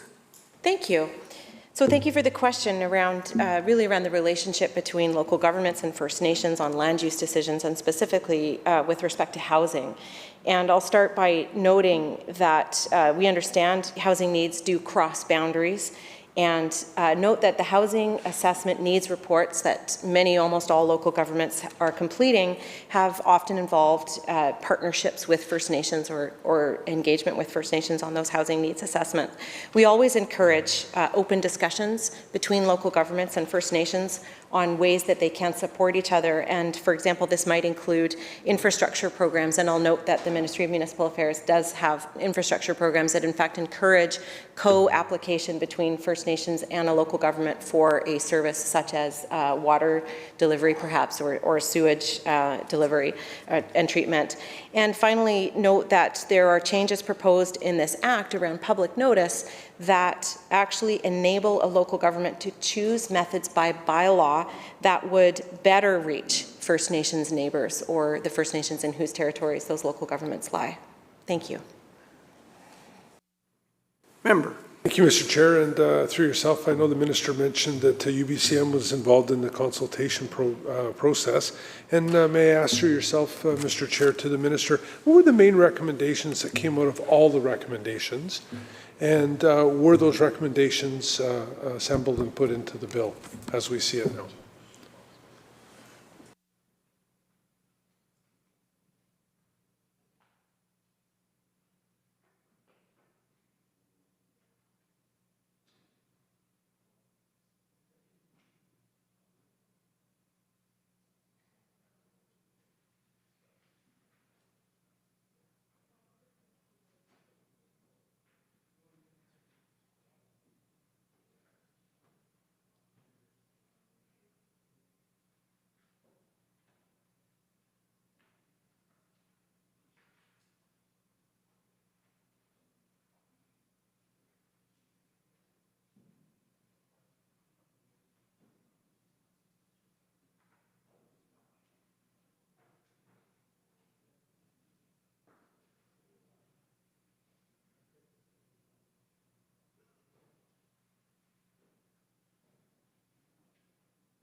Thank you.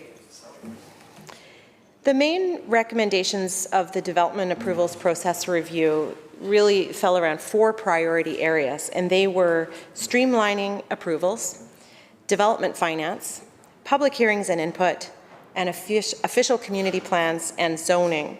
The changes that are presented in the amendments proposed today around public hearings and the delegation of authority on development variance permits are 2 of the low-hanging fruit, the 2 that we are moving forward today, and work is underway on the other recommendations. Thank you.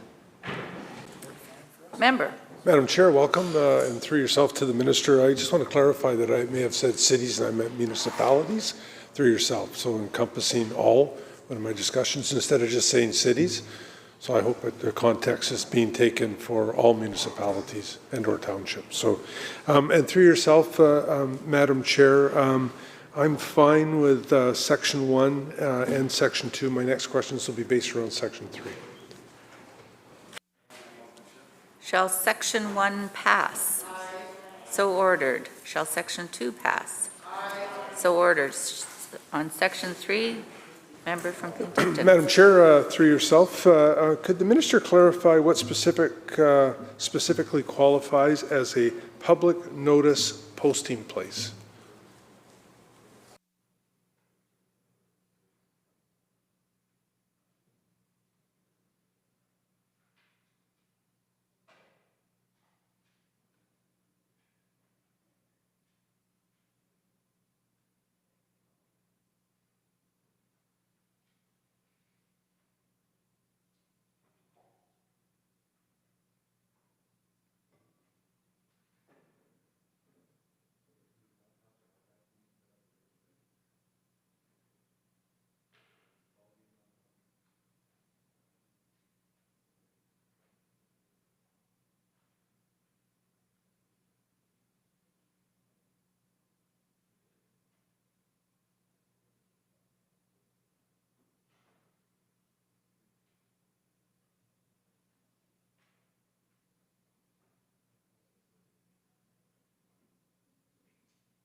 Minister. Thank you.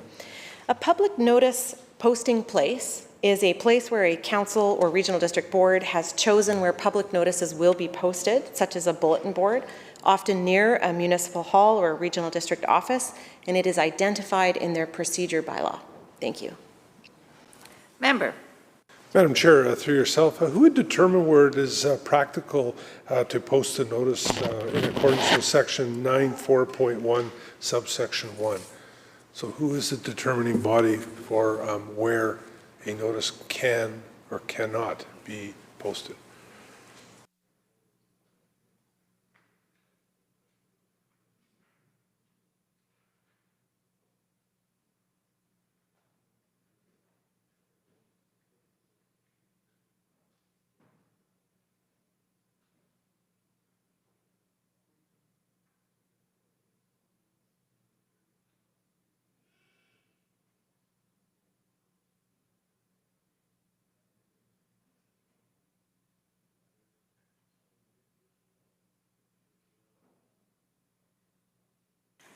Minister.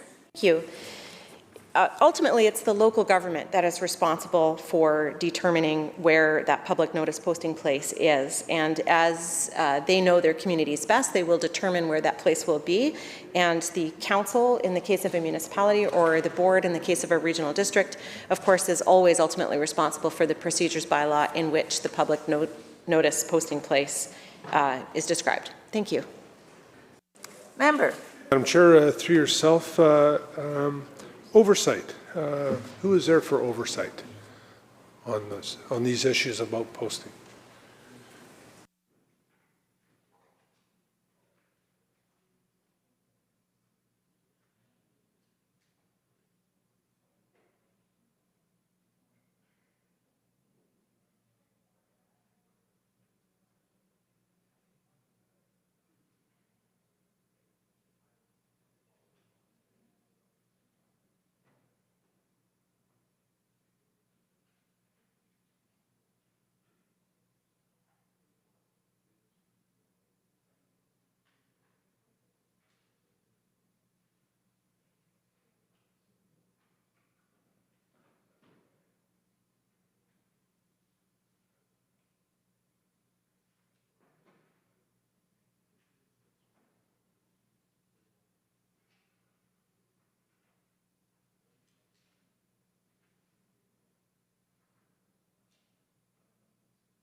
Minister.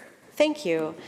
Once again, ultimately, it is the council or the board of a regional district that is responsible for oversight. And again, knowing their communities best will describe where that public notice posting place will be through their procedures bylaw and maintain oversight over that. Thank you. Member. Thank you, Madam Chair. And through yourself, what are the requirements for publications as mentioned in subsection? I've got 2 there, so the requirements of publication.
Minister. Thank you, Chair. May I ask for a little clarification on that? Is the member referring to the substitution, the section that will be substituted in 94-2? Thank you. Member.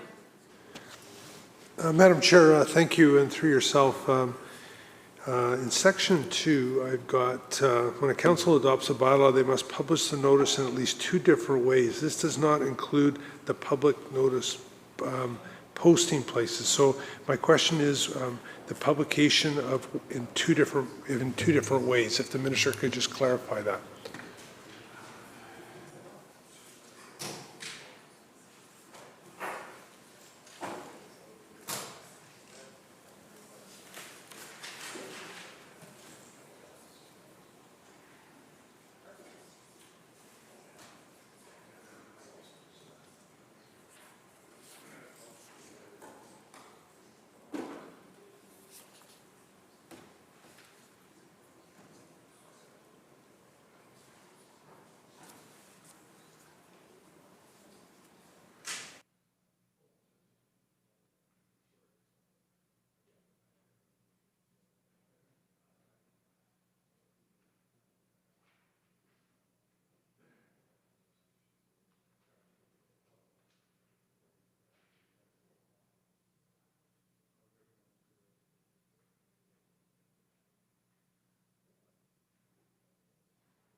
Minister. Thank you.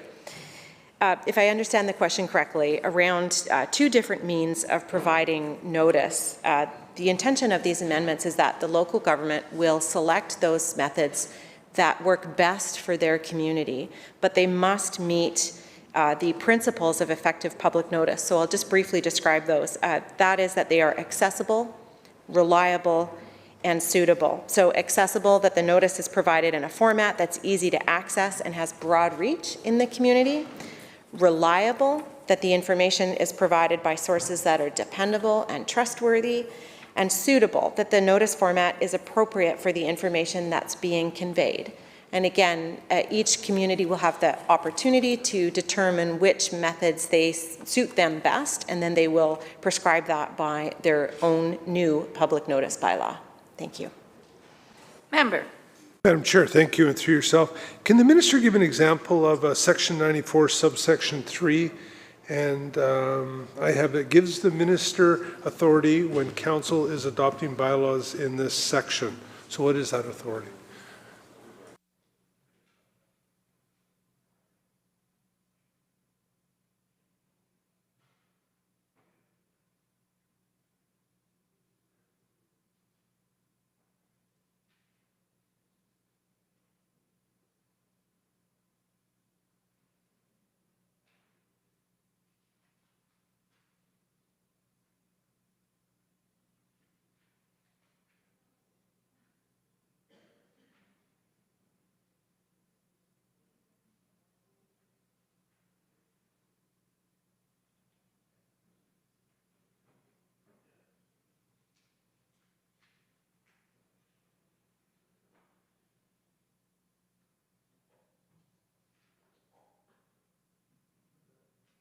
Minister.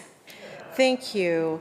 So the meaning of this is that subject to meeting the requirement to provide public notice in two ways that would be prescribed by bylaw, the council may provide additional notice, additional types, forms of public notice as they deem fit. So for example, instead of just meeting the minimum of two, they may determine that they also wish to publish notice in a third or fourth format. Thank you. Member.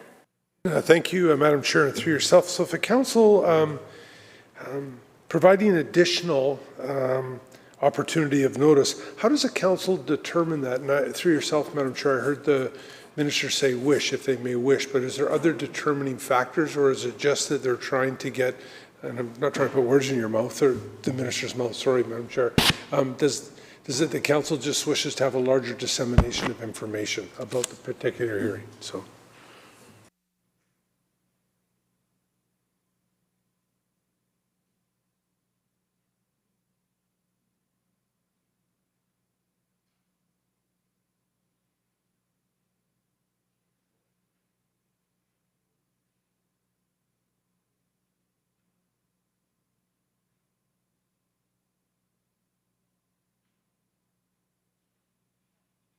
Minister. Thank you. So to confirm, yes, a council or a regional district board may choose to provide more forms of public notice in addition to the two that they're required to, and why they choose to do that may be for reasons such as broader reach or reaching particular parts of their community. But again, they know their communities best. And so on a case-by-case basis for a different particular type of public notice that's being delivered, they may choose to use more than just the two minimum required methods. Thank you.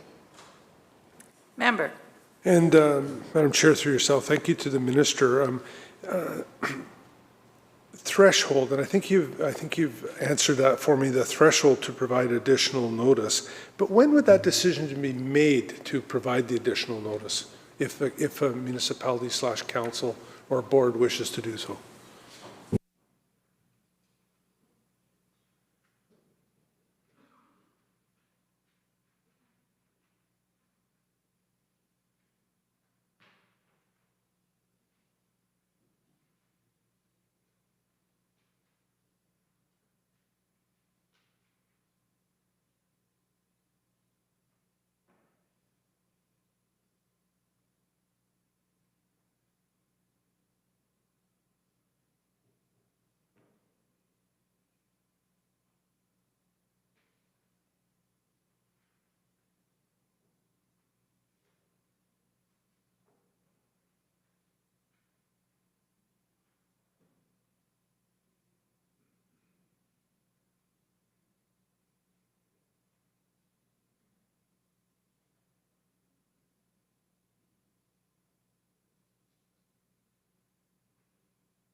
Minister. Thank you. If a local government is undertaking an event for which they need to provide public notice, for example, a local election, must, of course, adhere to the public notice bylaw that they will develop. And so those two forms, the minimum two forms of public notice that would be required would be something they would determine through that bylaw. If on a case-by-case basis, they determined that a third or fourth method was also needed, then presumably they would make that decision at the same time as they were giving notice for the first two, the minimum two required. However, I do want to be clear that as local governments begin to adopt their public notice bylaws, we will be providing them with information, guidelines, best practices, so that they can do this in a way, of course, again, that is how they wish to do it for their community, knowing their community's best, but in a way, again, that meets those requirements of public notice, the principles of public notice that I spoke of earlier. Thank you. Member.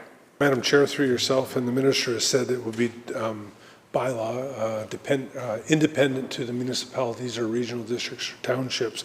So could the Minister, through yourself, Madam Chair, give me a reasonable equivalency to a newspaper that is described in 94.1 subsection C? So what are some reasonable alternatives to newspapers?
Minister. Thank you.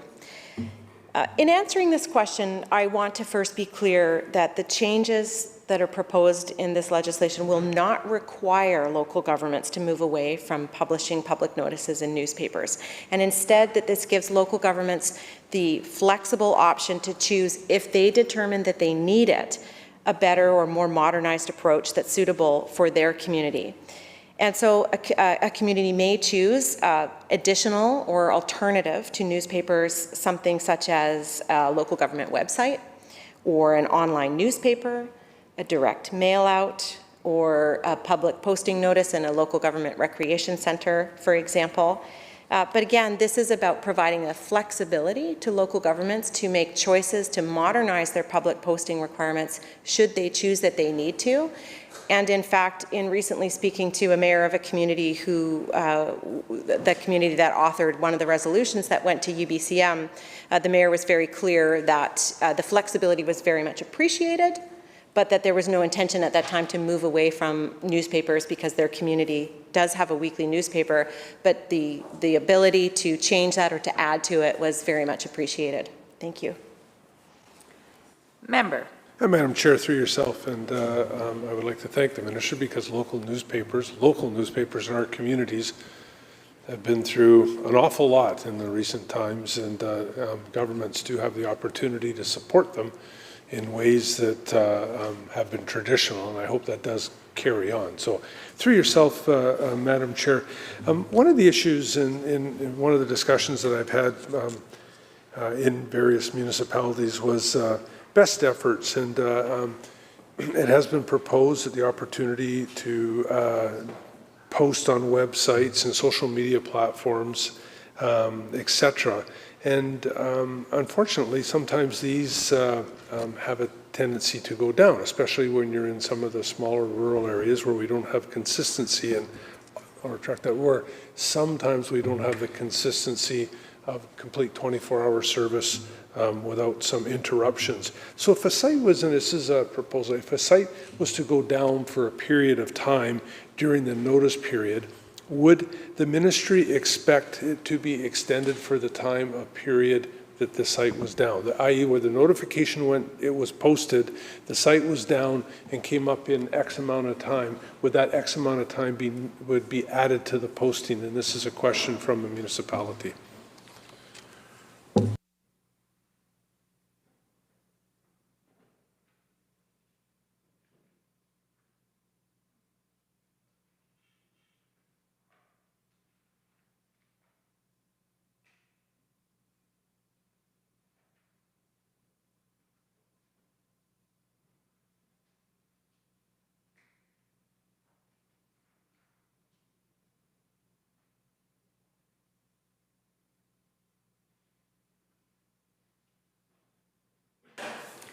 Minister. Thank you. The legislation does not propose that kind of extension, and in fact that's in part why at least 2 forms of public notice are required, and that local governments in developing a public notice bylaw must adhere to those principles, once again, of accessibility, reliability, and suitability, so that in the case, as the member describes, of an internet site, say, going down, that there are other forms of notification that have taken place. Thank you. Member. Chair, through yourself and to the minister, thank you for that. I appreciate it. It was referred to me as bookends. So when a publication is put in a local paper, there's a start date and a finish date. And I think we've all had experiences where we have seen notifications in electronic means extended. So is there, through yourself, Madam Chair, is there any issue with a municipality going past those dates? Because it does have, sometimes they're not as quick to address websites or notification. Is there any issues if a notification period extended past the required dates that was posted?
Minister. Thank you.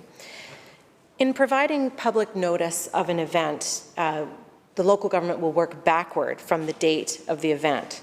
And so if they wish to provide earlier notice than required, they certainly may do so, but they must meet the minimum starting point for public notification. Thank you. Member. Madam Chair, thank you, and thank you to the Minister for that, but sometimes it goes past it, and I would just draw the Minister's attention through yourself, Madam Chair, that some websites have information from a long time ago, so there is notification that's up there. So is there an encumbrance on municipalities and regional districts to ensure that those notices are withdrawn, or is it something that can float out there for a period of time without any issues from the Ministry? And through yourself, Madam Chair, because it's not the responsibility and or the fault of the municipality or the regional district. It's just, unfortunately, some of these sites are not continually updated and corrected, so this stuff floats around. So, thank you, Madam Chair.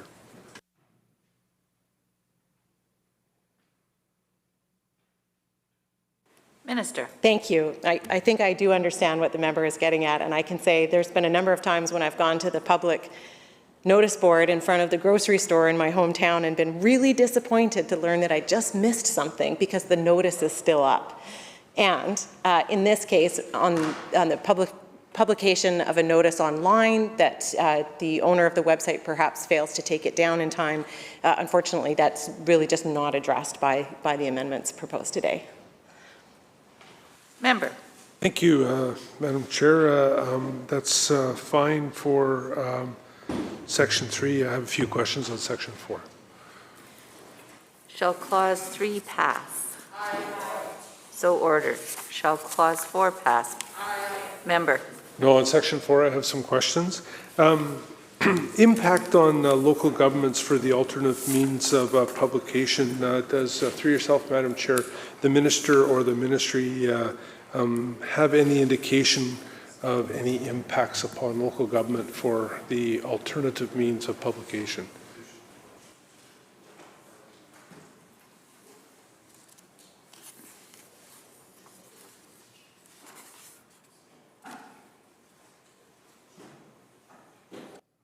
Minister. Thank you. So once again, the proposed amendments provide the ability for a local government to choose to develop a public notice bylaw if they wish to, but there is no requirement for them to do so. So the impact could indeed be nothing. Thank you. Member. Thank you, Madam Chair. And through yourself, could the Minister enlighten myself and others as to how a bylaw to provide alternative means of publication be adopted?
Minister. Thank you.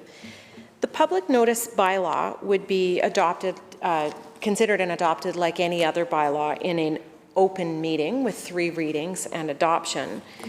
But the changes the changes that we expect local governments would be undertaking, they require that before adopting a public notice bylaw, the council or the regional district board needs, once again, to give consideration to those principles of effective public notice.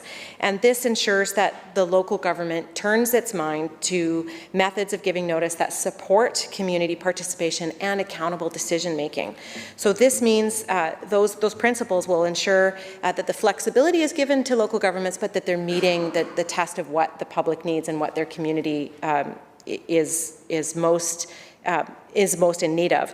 We will be providing guidance, best practices to local governments that do choose to consider developing a public notice bylaw, and we do expect them to give careful consideration to their community's needs and their ability to access the different preferred means, and to consult too with interested stakeholders, which would include hopefully a local newspaper if one exists there, and that would be before enacting the public notice bylaw.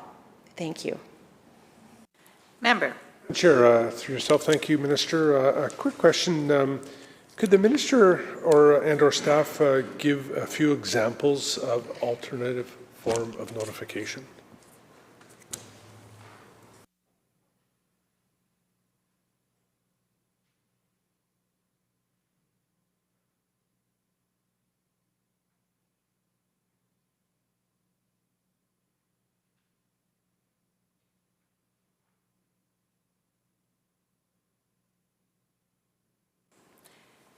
Minister.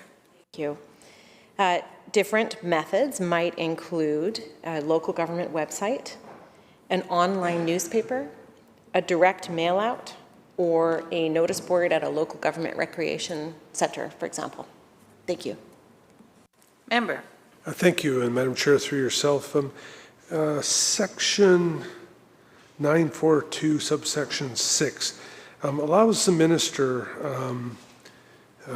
to make some following regulations. And I just would ask, what would be a case when a minister would get involved as described in subsection 6? Minister, sorry, Madam Chair, through yourself, minister or ministry, sorry.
Minister. Thank you.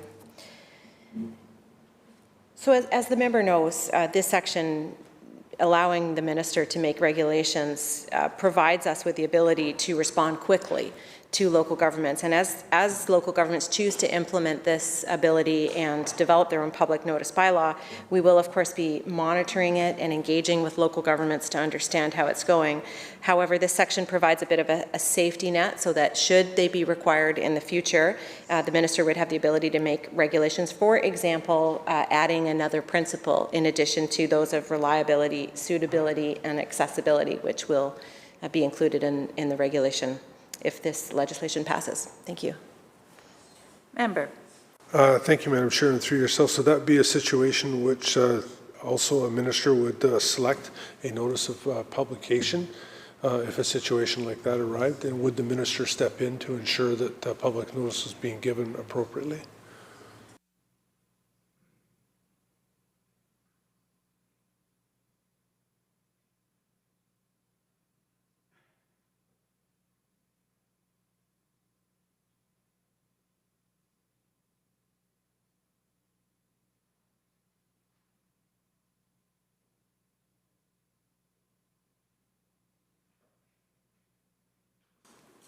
Minister.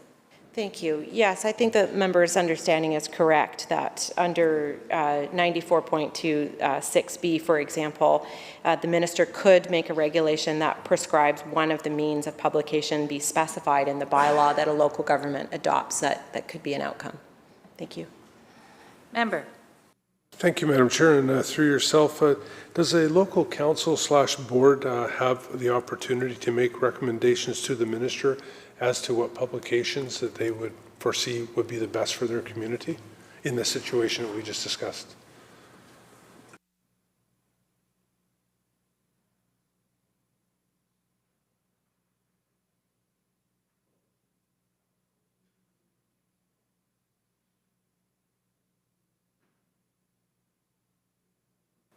Minister. Thank you. Yes, indeed, that could be the case. Local governments could make recommendations directly, but also in our partnership with UBCM and the Local Government Leadership Academy, LGLA, that represent a number, in fact, almost all local governments in British Columbia, we would gratefully receive advice from them as well. Thank you. Member. Thank you, Madam Chair, and through yourself, is there any recourse for a council that would disagree with ministry/ministry upon an issue like that arising? So is there some form of appeal process, Madam Chair, through yourself?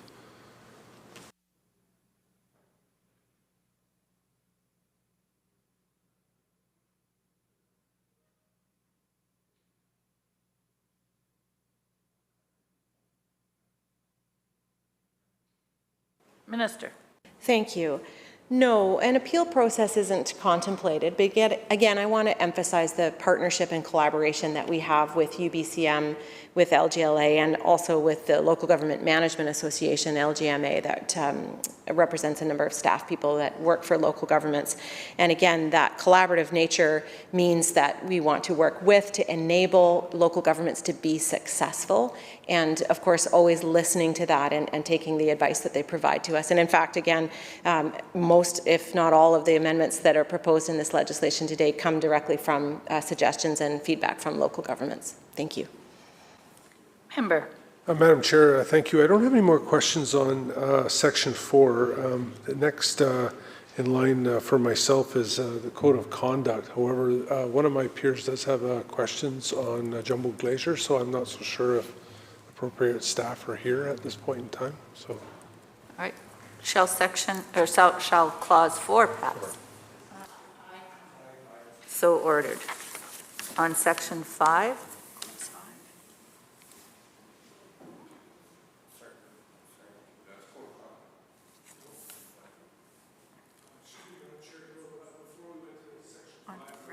stating that I have somebody that would like to discuss some questions around Jumbo.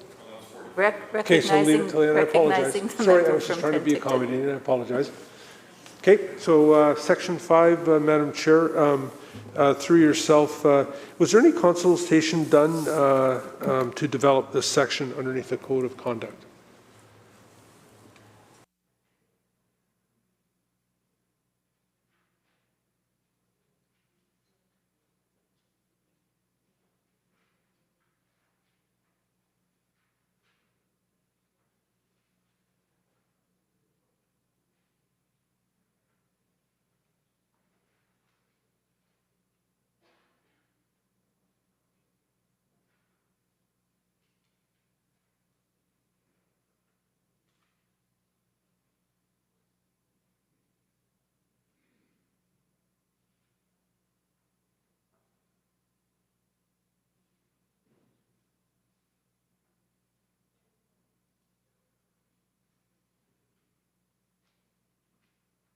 Minister. Thank you. The amendments proposed around responsible conduct come from extensive consultation that's been undertaken between the Ministry of Municipal Affairs, UBCM, and the Local Government Management Association. And as the member may recall, back in 2016, a resolution came forward to UBCM around the issue of questionable conduct by local government elected officials. And this really is what kick-started this consultation and discussion, resulting in the amendments that are proposed. Through that work with UBCM, a working group was struck, the Working Group on Responsible Conduct. And this was is a very collaborative staff-level partnership between the province, UBCM, and the LGMA. And since the formation of that working group, they have been exploring various approaches to strengthening the local government responsible conduct framework through policy work, through consultations, and the development of educational resources. And today, the amendments that are proposed are the beginning of what we feel will be an ongoing relationship with these organizations to strengthen local government responsible conduct and support local governments in the work that they do, delivering services to the people in their communities. Thank you. Member. Madam Chair, thank you. And through yourself, is there any criteria or framework that can help councils develop their code of conduct should they choose to adopt one? Through yourself.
Minister. Thank you.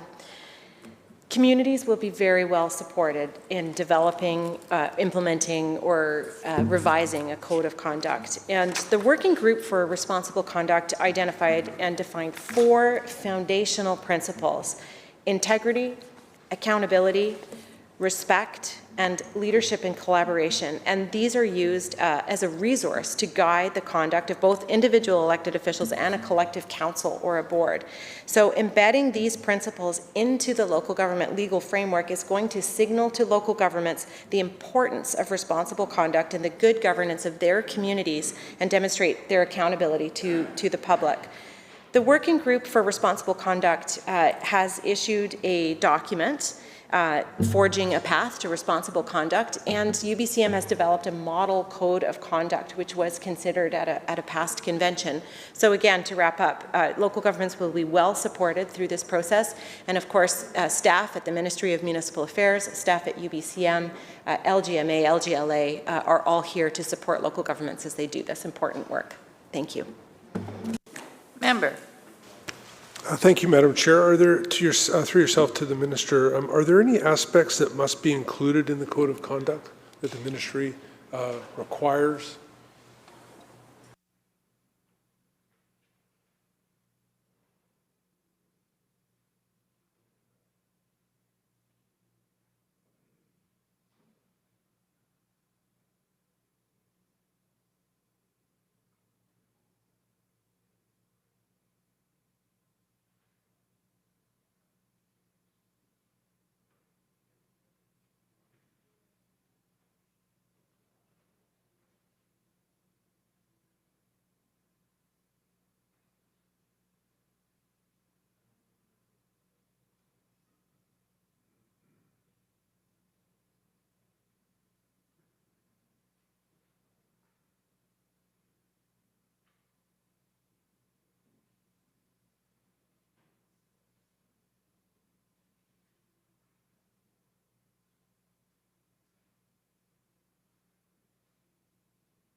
Minister. Thank you. The proposed legislation contemplates prescribing certain matters and aspects and principles by regulation that local governments would have to consider when making their decision regarding codes of conduct, and further that certain requirements by regulation that local governments must comply with when making their decision about codes of conduct. So, for example, prescribing procedural standards and requirements that would ensure there is transparency and accountability for local governments when they're engaging in the dialogue about code of conduct. But again, by regulation, defining those 4 foundational principles: integrity, accountability, respect, and leadership and collaboration. Thank you. Member. Madam Chair, thank you. Through yourself, is the ministry there to help councils develop their code of conduct?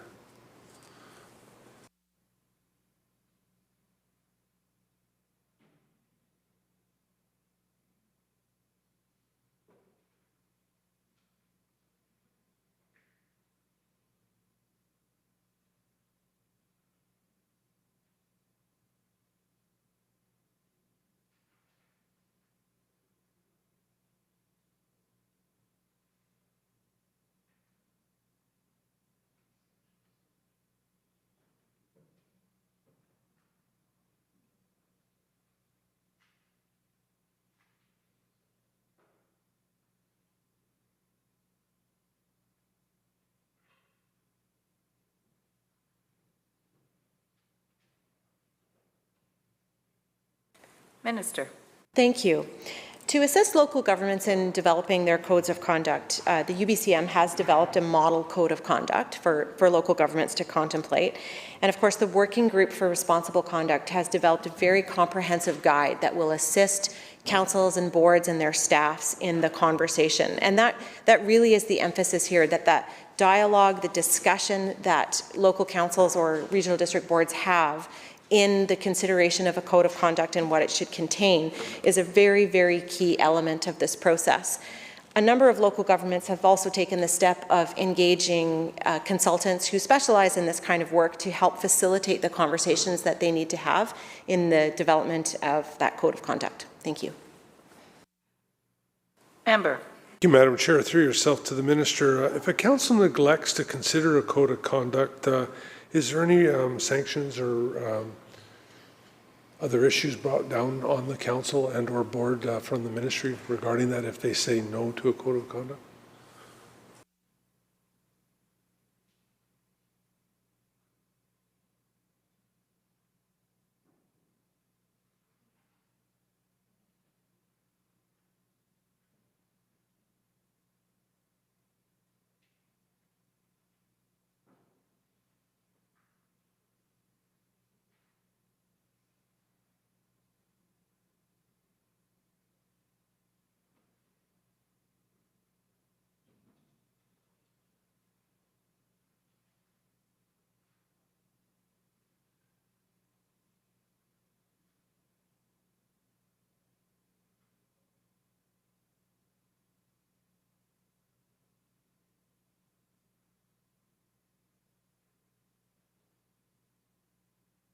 Minister.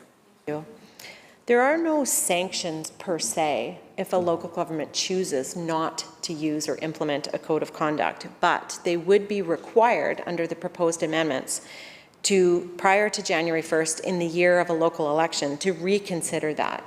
And of course, a local government must be responsible to the people who elected the elected officials in the first place, to the citizens of their community, to explain why they chose not to implement a code of conduct or review it if they have one. Thank you. Member. Thank you, Madam Chair, and through yourself. So my question was, how long will councils have to wait? But the minister's brought up that it must be done before the next election cycle. So I just want confirmation on that through yourself, Madam Chair.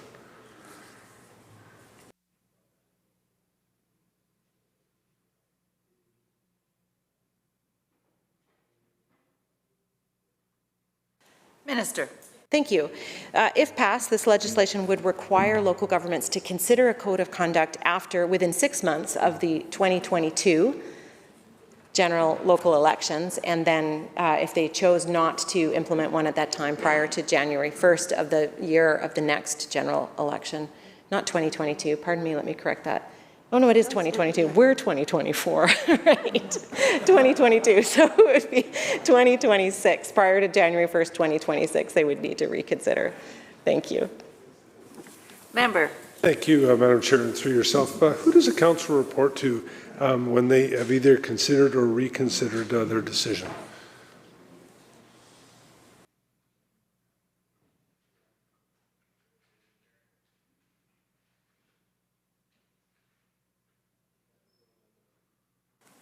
Minister. Back. Thank you. They are responsible to report to their electorate, and they need to do this in an open meeting. So the electorate would have the opportunity, as recorded through the minutes of the council or the board, to understand the decision that a council or board made. Thank you. Member. Mr. Chair, thank you. So how would the ministry know what transpired? How and when would the ministry know if or not that transpired? Through yourself, Mr. Chair.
Minister. Thank you. As an independent order of government, we will not be auditing each and every local government to understand at what meeting did they have this discussion around their code of conduct. However, we are always monitoring local government activities, engaging with local governments, engaging with UBCM, LGMA, LGLA. We hear directly from local governments, we hear directly from neighboring local governments, and we hear directly from citizens sometimes. We will always be there to support local governments with the guidance that they need. And again, local governments will be able to rely on UBCM and LGMA, the work that has been done already by the Working Group for Responsible Conduct to help support them. Thank you. Member. Mr. Chair, thank you very much. And through yourself, just for curiosity's sake, to the Minister and Ministry staff, what would be some of the examples that the Minister and staff would like to see in a code of conduct for municipalities and or regional districts or elected bodies? So.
Minister. Thank you. In answering this question, I want to back up just a little bit and talk about responsible conduct, what it is and why it matters. And so broadly speaking, responsible conduct refers to how elected officials conduct themselves in their relationships with each other as elected colleagues, with their staff and with the public. And this conduct is directly connected to how a community is governed. Responsible conduct is grounded in the way elected officials conduct themselves with honesty, with integrity, and in a way that furthers their local government's ability to provide good governance to their community. If a local government is facing issues related to less than responsible conduct, it can affect the local government's ability to provide good governance for that community. And it's for that reason that concerns have come forward through UBCM, and the idea to contemplate a code of conduct has been undertaken in this legislation.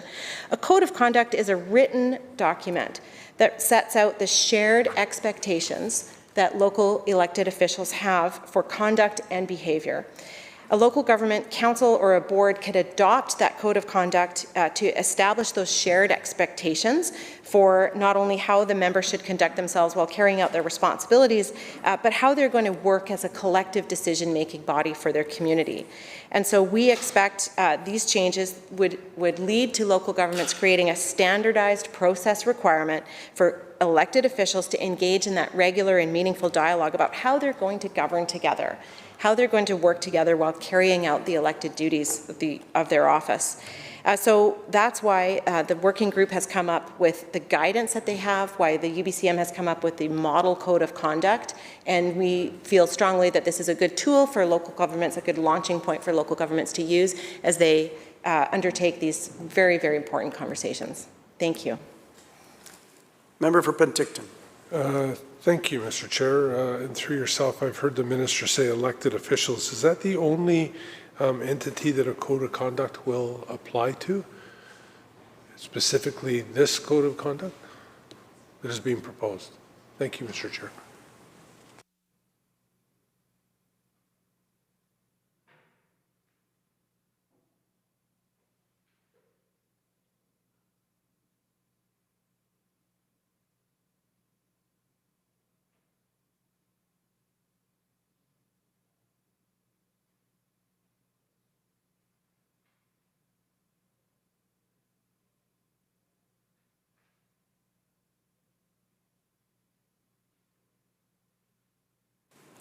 Minister of Municipal Affairs. Thank you.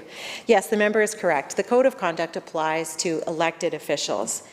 It doesn't apply to staffs, but it does apply to the way that elected officials interact with their staffs.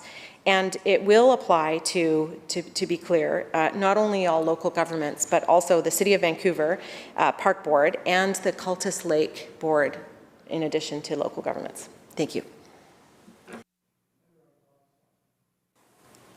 Mr. Chair, thank you very much. May I ask through yourself when the code of conduct will apply?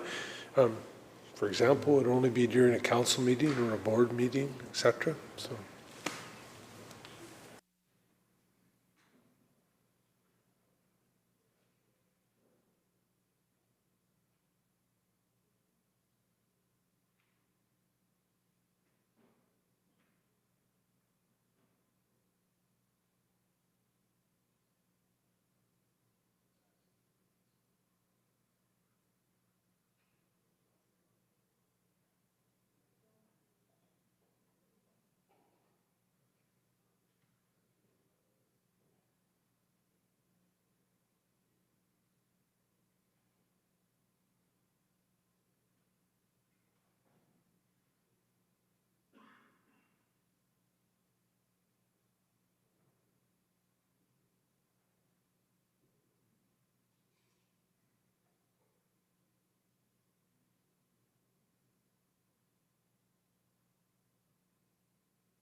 We're going to take a 3-minute break.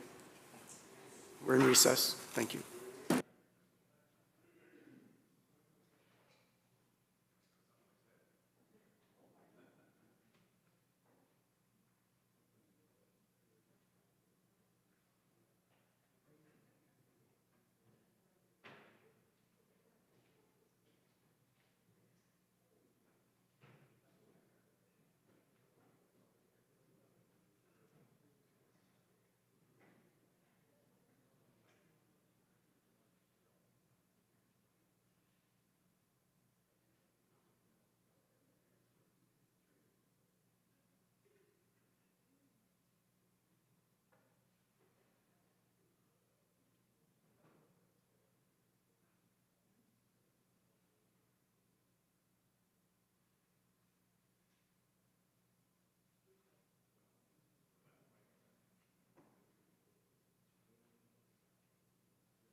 Calling the Committee on Bill 26 back to order.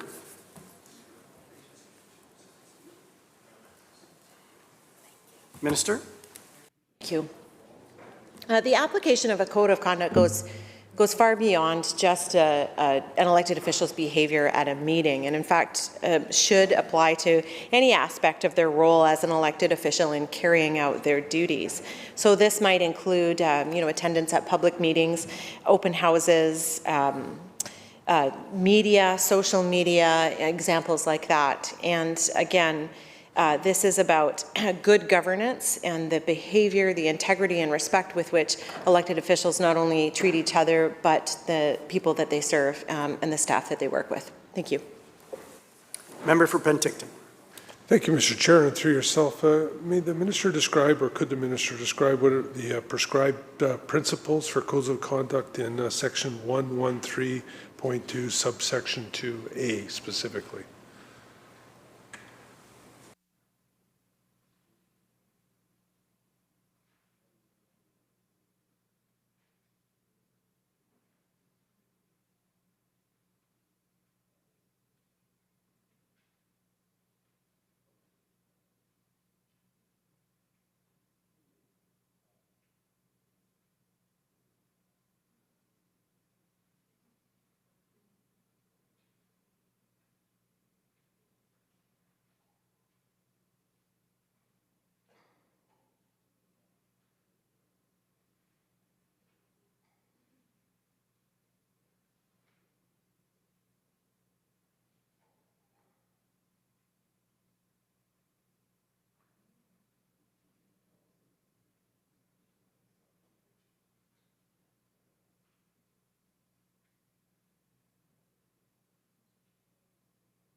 Minister.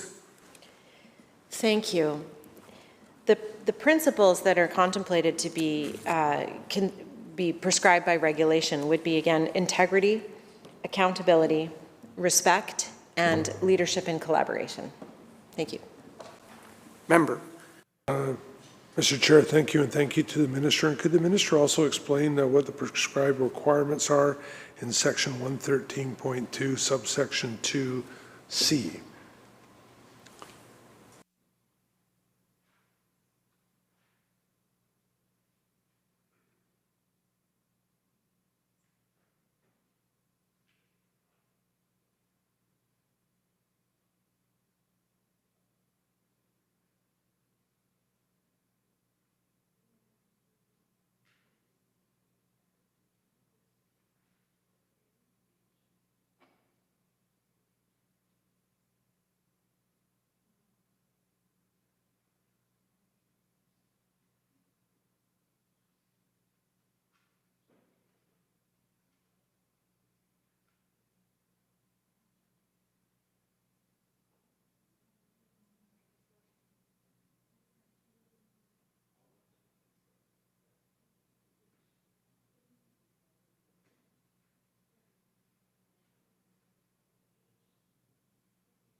Minister. Thank you.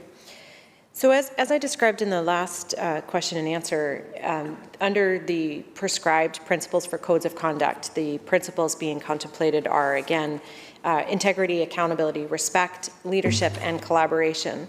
But these sections provide, again, a bit of a safety net, if you will, so that we can respond to the needs of local governments, and it would provide perhaps further direction and guidance for local governments in the way they engage in the conversations respecting codes of conduct.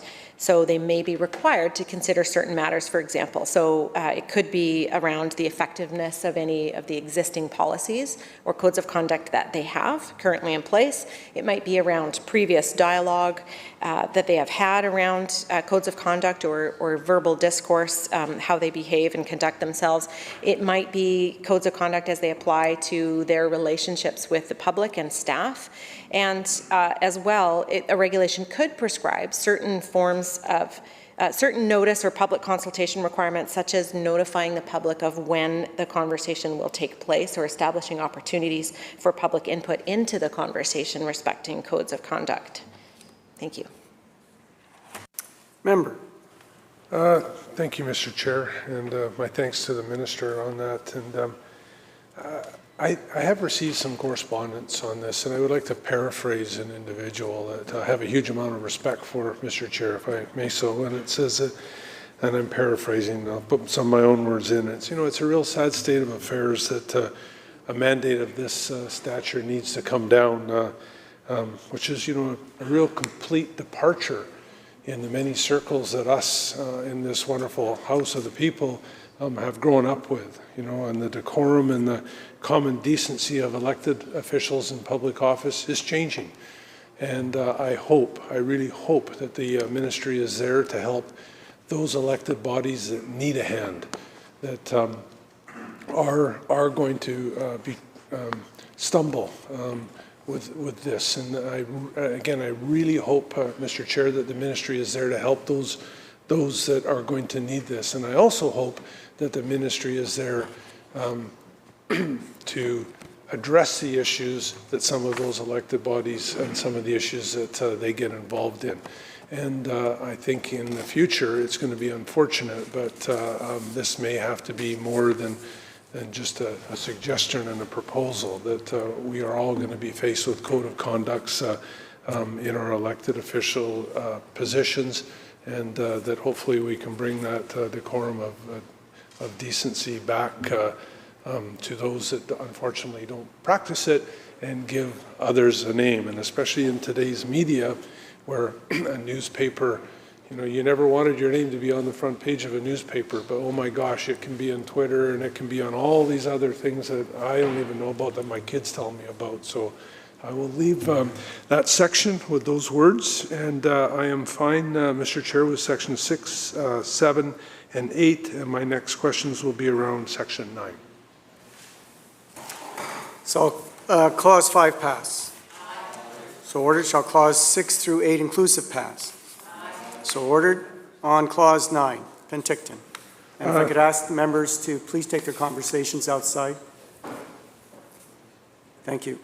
Thank you, Mr. Chair. First Nations issues. Were any consultations done in regard to this change under Section 9, First Nations?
Minister.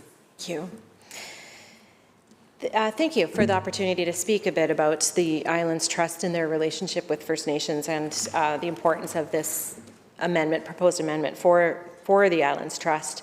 And the intent of the proposed legislative request is to create that mutually respectful and cooperative relationship at the government-to-government level, or rather to recognize this, and specifically with the First Nations who have the treaty and territorial rights and title within the Islands Trust area.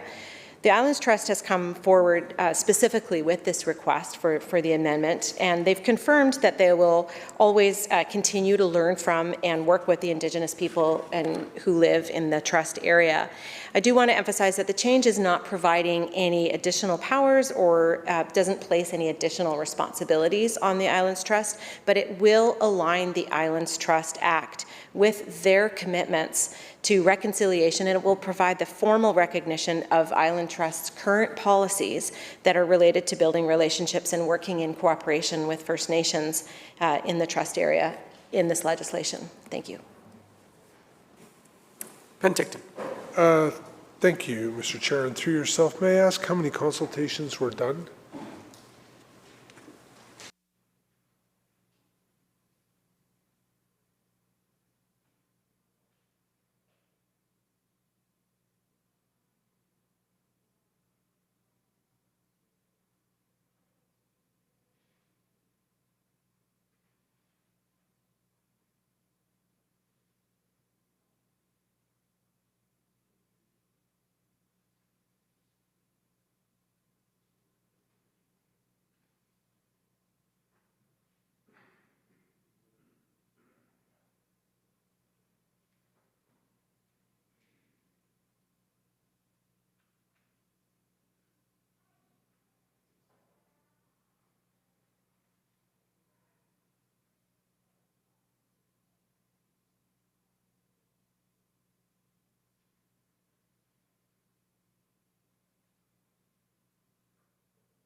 Minister. Thank you. This request is actually the direct result of engagement that's taken place between the Islands Trust and the respective First Nations in whose territory the trust lies. And First Nations are aware of this. They've been engaged directly again with the Islands Trust, and so the Islands Trust has come forward with this request for a change, a respectful change that will much better represent the relationship they have with First Nations and the cooperation that they continue to have and their commitment to reconciliation. Thank you. Member. Thank you, Mr. Chair. So is there a number of consultations or a period of time that the consultations were conducted in? And also, how were they conducted?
Minister.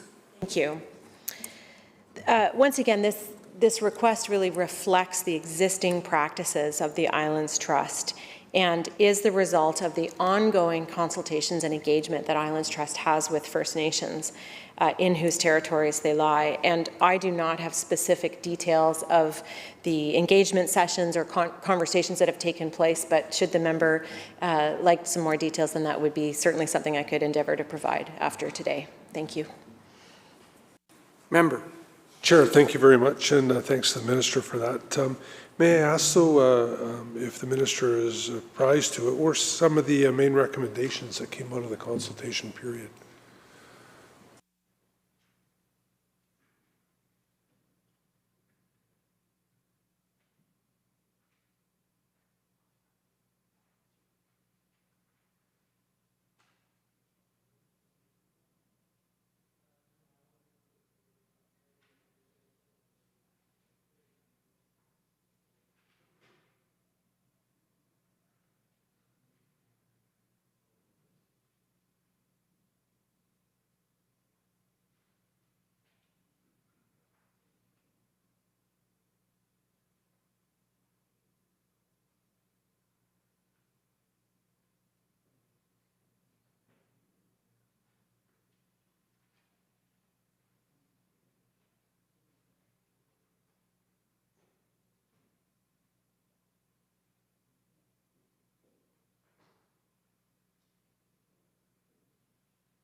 Minister. Thank you.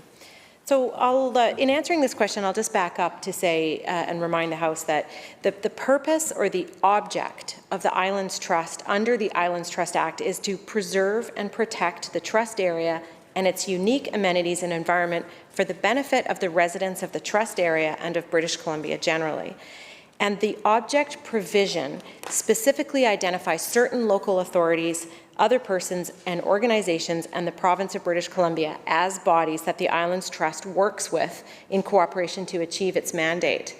So this singular and specific request to update the Islands Trust Act is really about modernizing and fairly and effectively representing the relationship that Islands Trust has worked so hard at with First Nations in whose territory they lie. So that's why specifically recognizing First Nations as an entity that the Islands Trust works with in cooperation to meet its objective is so important to the Islands Trust. And I think that will answer the question. Thank you very much. We'll find out. Penticton. Yeah, I'm fine with this section. I have questions on section 10. I assume you mean shall clause 9 pass? So ordered. On clause 10, Penticton. Thank you, Mr. Chair, and through yourself. How does amending section 8, subsection 2 change the section?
Thank you. So this section really is around expanding the ability of the trust to provide financial support to third parties. And the Act currently provides for the Islands Trust to support third-party initiatives if they relate to the history or conservation of the history and heritage of the trust area. But the current narrow definition in the Islands Trust Act prevents the trust from supporting activities that are undertaken by others to provide education about or preserve the environment of the trust area or the unique amenities of the trust area. Because many communities in the trust area have community-led organizations that are seeking to conserve the environment of the trust area or say to educate visitors about the environment or unique features of their communities within the trust area, those organizations had approached the Islands Trust to seek funding for smaller projects to support that work. For example, creating interpretive signs on local trails or pamphlets to direct visitors to the unique features in the area. And this amendment would enable the trust to do that, to provide these smaller grants, typically in the order of $1,000 or less. Thank you. Member. Mr. Chair, the Minister read my mind. So does the Trust Council determine what is considered a unique amenity?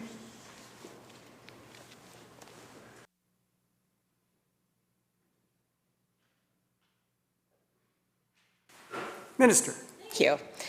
There is no definition of unique amenity in the Islands Trust Act, but the Islands Trust does interpret the phrase as relating to the unique natural features of the Gulf Islands and the unique character of Gulf Island communities. So examples of what unique amenities might be, it might be a particular rock formation or a waterway or something like the rural or artistic character of a community. Thank you. Member. Chair, thank you. I'm fine until section 13.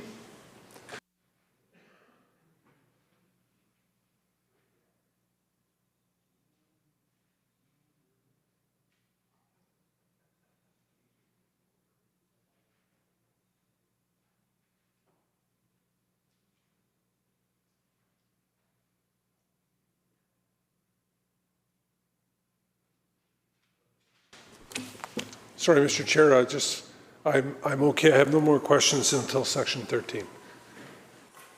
And you're not answering one now. Okay. Shall clause 10 pass? Shall clause 11 and 12 pass?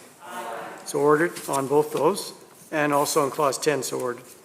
Clause 13, Penticton, please. Thank you, Mr. Chair. How will repealing section 29, subsection 3.1 impact the legislation? Through yourself, Mr. Chair, to the minister.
Minister. Thank you. So this section refers to and addresses an administrative inefficiency, essentially, with respect to the planning and land use processes and operations within the trust. And it removes the requirement that a specific type of bylaw, the Development Approval Information Bylaw, go back up to the full Islands Trust for approval each time, and instead makes it more consistent, in fact, consistent with other local governments across the province. Member on clause 13. Mr. Chair, thank you very much. I'm fine with section 13 down to section 20. My next questions will be on section 21. Shall clause 13 pass? So ordered. Shall clause 14 through 20 inclusive pass? So ordered. Shall on 21, Penticton. Thank you, Mr. Chair. With the removal of section 220, subsection 4A and B, what happens if there is an emergency that requires a special meeting? And that's through yourself, Mr. Chair.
Minister.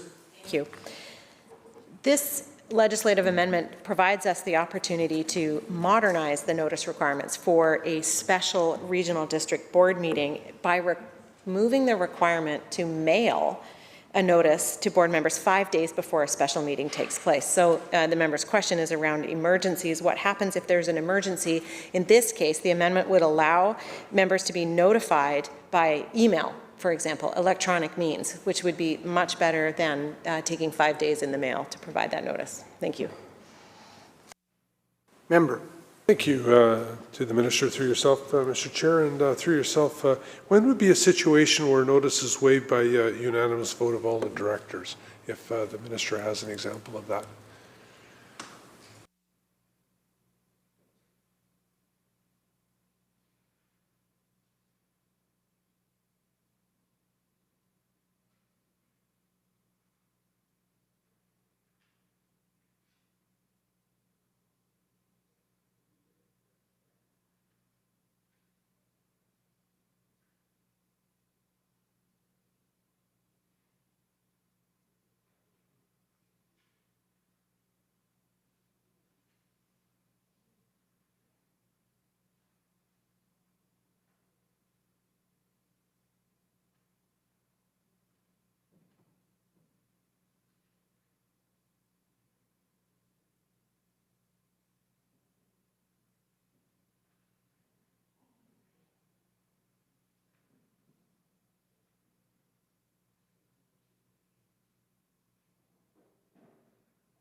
We should be wearing our masks. Thank you. Oh, unless we're standing up. Minister. Thank you. The member refers to an existing provision in the Act by which unanimous vote would be required of all members in order to waive the public notice requirement for a special meeting. And a situation that might occur, something urgent, something that can requires very quick attention. For example, the declaration of a state of local emergency. Thank you. Penticton. Mr. Chair, thank you. And maybe a little idiosyncrasy in this, but if notice is waived by unanimous vote of all the directors, does the meeting still need to proceed?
Minister. Thank you. Thank you for the interesting question. Should the regional district call a special meeting and all members come together and provide and unanimously consent to waive the requirement for public notice, the meeting is occurring, and they would need to adhere to all of the regular procedures outlined in their procedures bylaw, such as recording who is present, what time the meeting started, taking minutes, that sort of thing. Thank you. Member. Thank you, Mr. Chair, and through yourself, and thank you to staff and to the minister for that. Mr. Chair, I am fine until section 26. I have questions based on 26. Shall clause 21 pass? Shall clauses 22 to 25 inclusive pass? On 26. Penticton. Thank you, Mr. Oh, Chair. just one sec, sorry. Carried. Now on 26. Thank you, Mr. Chair, and through yourself regarding public hearings, what impact will this change have? And that's through yourself, Mr. Chair, to the ministry.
Minister. Thank you. What impact will this change have? Well, specifically, this will repeal a local government's authority to waive the requirement to hold a public hearing on a proposed zoning bylaw, and would establish that the local government is not required to hold a public hearing on a proposed zoning bylaw if the official community plan is in effect for the area and it's subject to the zoning bylaw, and that bylaw is consistent with the official community plan. This means effectively that local governments would not need to take the extra step in their development approvals process of waiving a public hearing when the zoning amendment bylaw is consistent with the OCP. And this is one of the recommendations, again, that came forward from the development approvals process review, and is one of the pieces of low-hanging fruit that we can, a tool that we could give local governments to help streamline and improve the speed of their development approvals processes, with the intention of helping British Columbians get into homes faster. So thank you, Mr. Chair. Noting the hour, the Committee on Bill 26 reports progress and asks leave to sit again.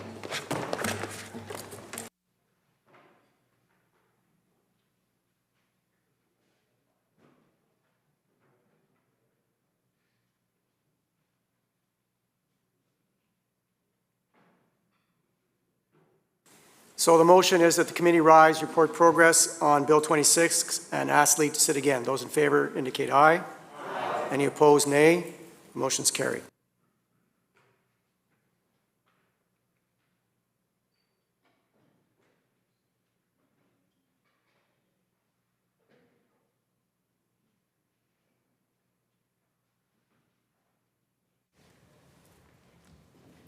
Committee Chair. Honourable Speaker, the Committee of the Whole rises on Bill 26 and asks leave to sit again. Reports progress and asks leave to sit again. Members, you heard the motion. All in favor indicate aye. Aye. Opposed? Motion carried. It's ordered. I was not supposed to do it anyway. It's ordered. Government House Leader. Mr. Speaker, I move this House do now adjourn. Member, you heard the motion. All in favor indicate aye. Aye. Opposed? Motion carried. This House stands adjourned until 1:30 p.m. tomorrow.